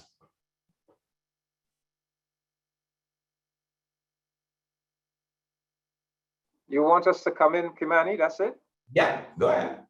Well, I want to let my brother Nana Kobina know that I am piece of Ghanaian too, because my wife is Ghanaian. My wife is a Ga woman.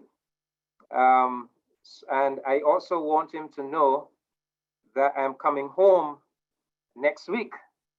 I am coming with my Prime Minister Mia Amor Motley, and we are coming to attend Ghana's independence celebration in Cape Coast on the 6th of March.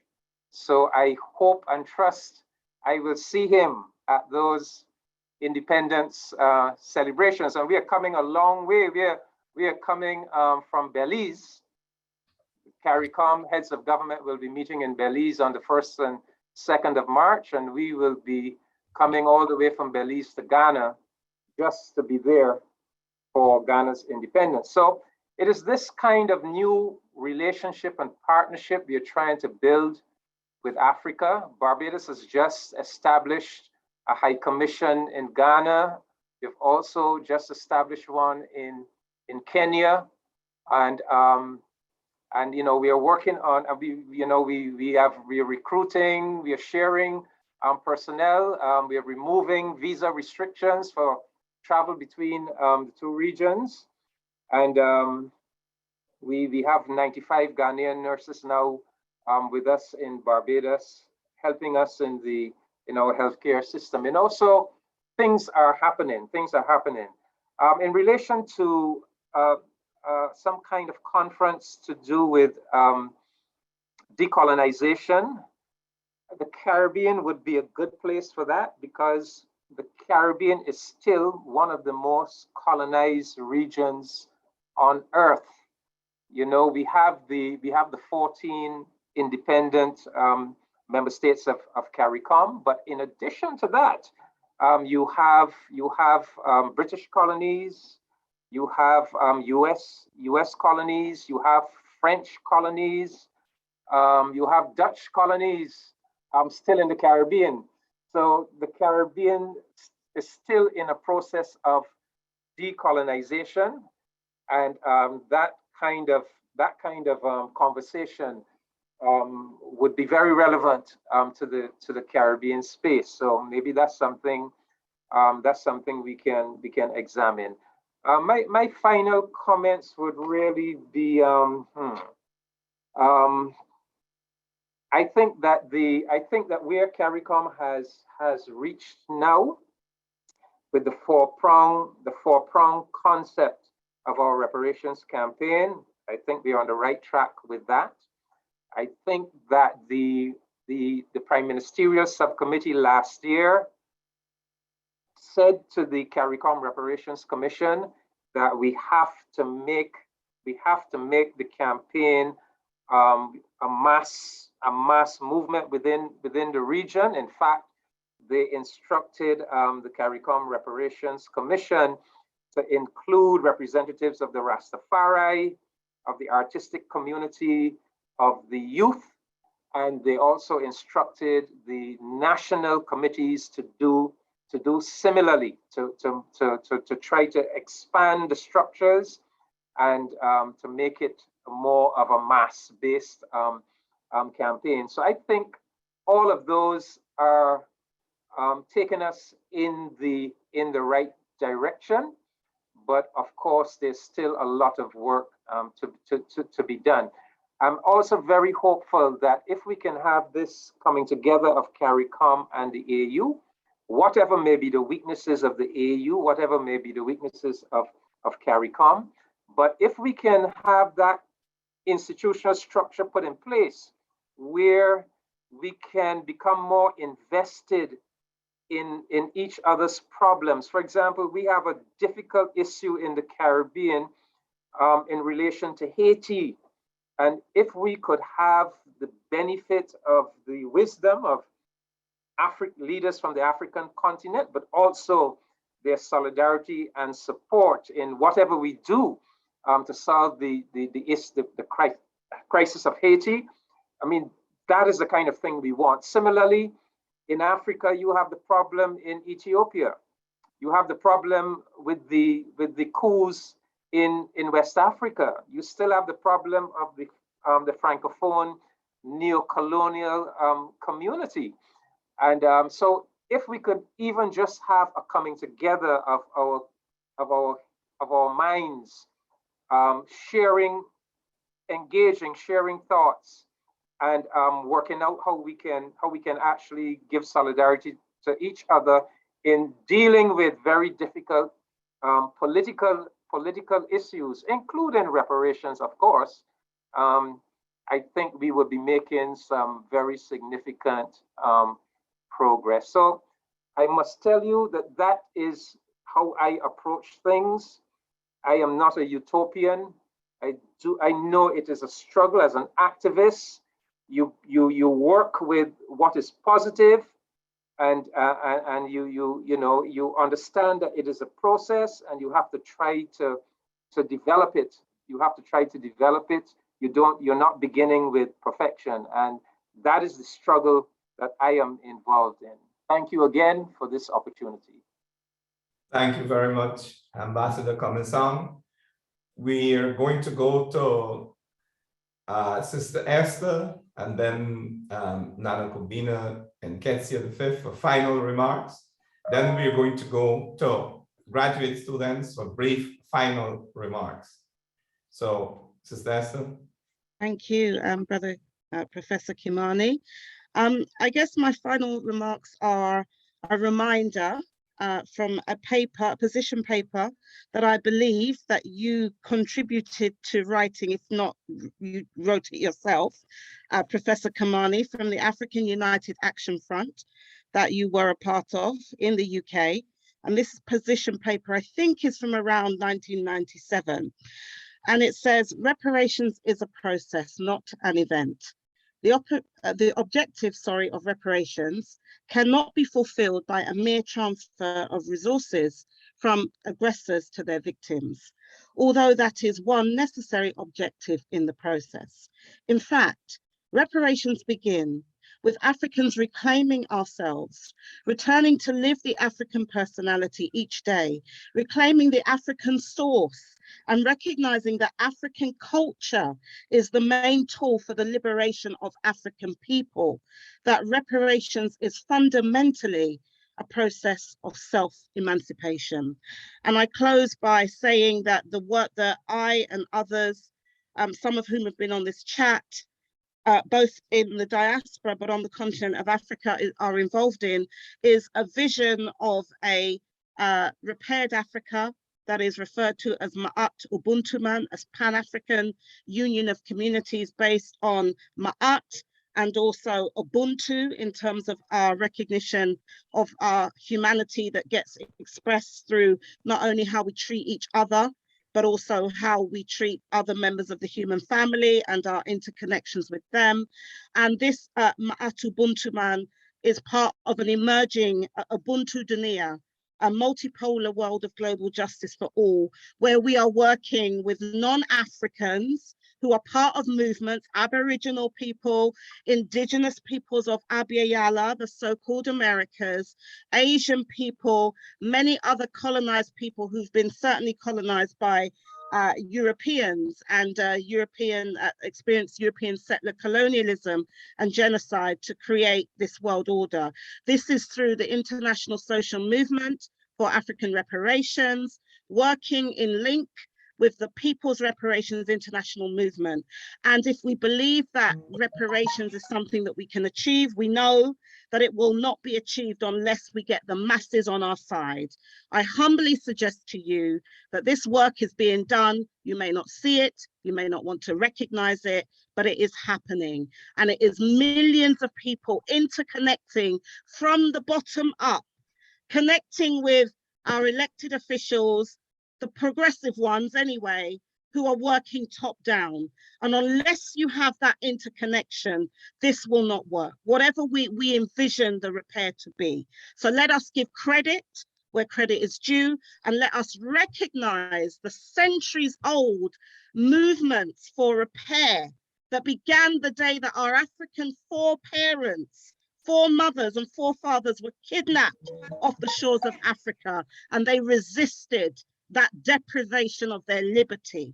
So who are we today to just reduce repair to what is in our own personal minds? We are representatives of all those who have gone before, but more importantly, those generations into posterity, that we have to ensure that whatever settlements, whatever programs, whatever initiatives that we're advocating for in these times, that 7 generations from now, as the indigenous peoples of the Americas state, that will exist.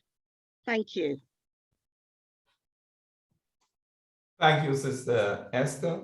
Somebody wants to know how they could stay in connection, and I've given you my email. I think that something is beginning to emerge from this, concrete steps forward, and we're going to discuss, among us, the panelists and interested people from the listeners. If you want to be part of going forward, just contact us and we're going to arrange communications. So we're going to see how we could take this forward. Let's go to Nana Kobina and Ketsia the Fifth for closing remarks.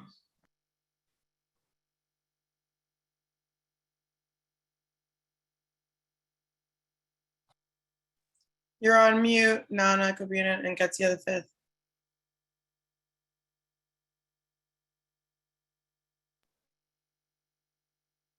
Okay, thank you, Lady Chanel. It was interesting listening to Brother Komisang and the leader who is coming with them, the sister from Barbados, I think. She's one of the leaders, African leaders that I do admire. She's in the right consciousness, and I hope she doesn't lose it. Whenever she speaks, we listen, and I pray she doesn't lose it. And because it can be lost. And I also pray that the forces of destabilization don't get her out, because their shots are many to get Africans, to bring them down, especially when one expresses the kind of leadership that she has. Listen to both you and us. There's not much that I can say right now, except the fact that I'm just happy this talk has gone on. Yesterday was when Nkrumah was removed by all kinds of forces. We still haven't learned enough about the forces that got rid of him. 2 days or 3 days ago, when Malcolm was also killed, and up till today, we still haven't gotten enough about it. But the most interesting part about it is about all that is that they used us to get rid of our own leaders. How long shall they kill our prophets? Whilst we stand aside and look, who are they who killed the prophets? What are these prophets about? What has happened to us that we stand aside and look? Is it because we're probably just fulfilling the book? And then it takes us, talking about the Caribbean, takes us back to Gavi, the light of it all, and let's hope that we can have Gavi read in all schools and so on and so forth. Nobody touches Gavi now. We only talk about him, wear his t-shirts and so on. So this talk is good, no matter what it is. At least we are affecting each other. So it's nice to hear Sister Esther speak. She comes with such passion. I wish I could speak that passionately. And then listening to the statesman, speak, I've learned a lot from him. But also giving me the honor of being a chief. I use the word chief in quotes. I have my own word for it. But being a chief and speaking last, you usually speak last, not first. Thank you very much. I'm glad I was in line there. Let's go to the chief facilitators, the graduate students, for brief concluding remarks. Then I'm going to make brief concluding remarks and we're going to be finished with this.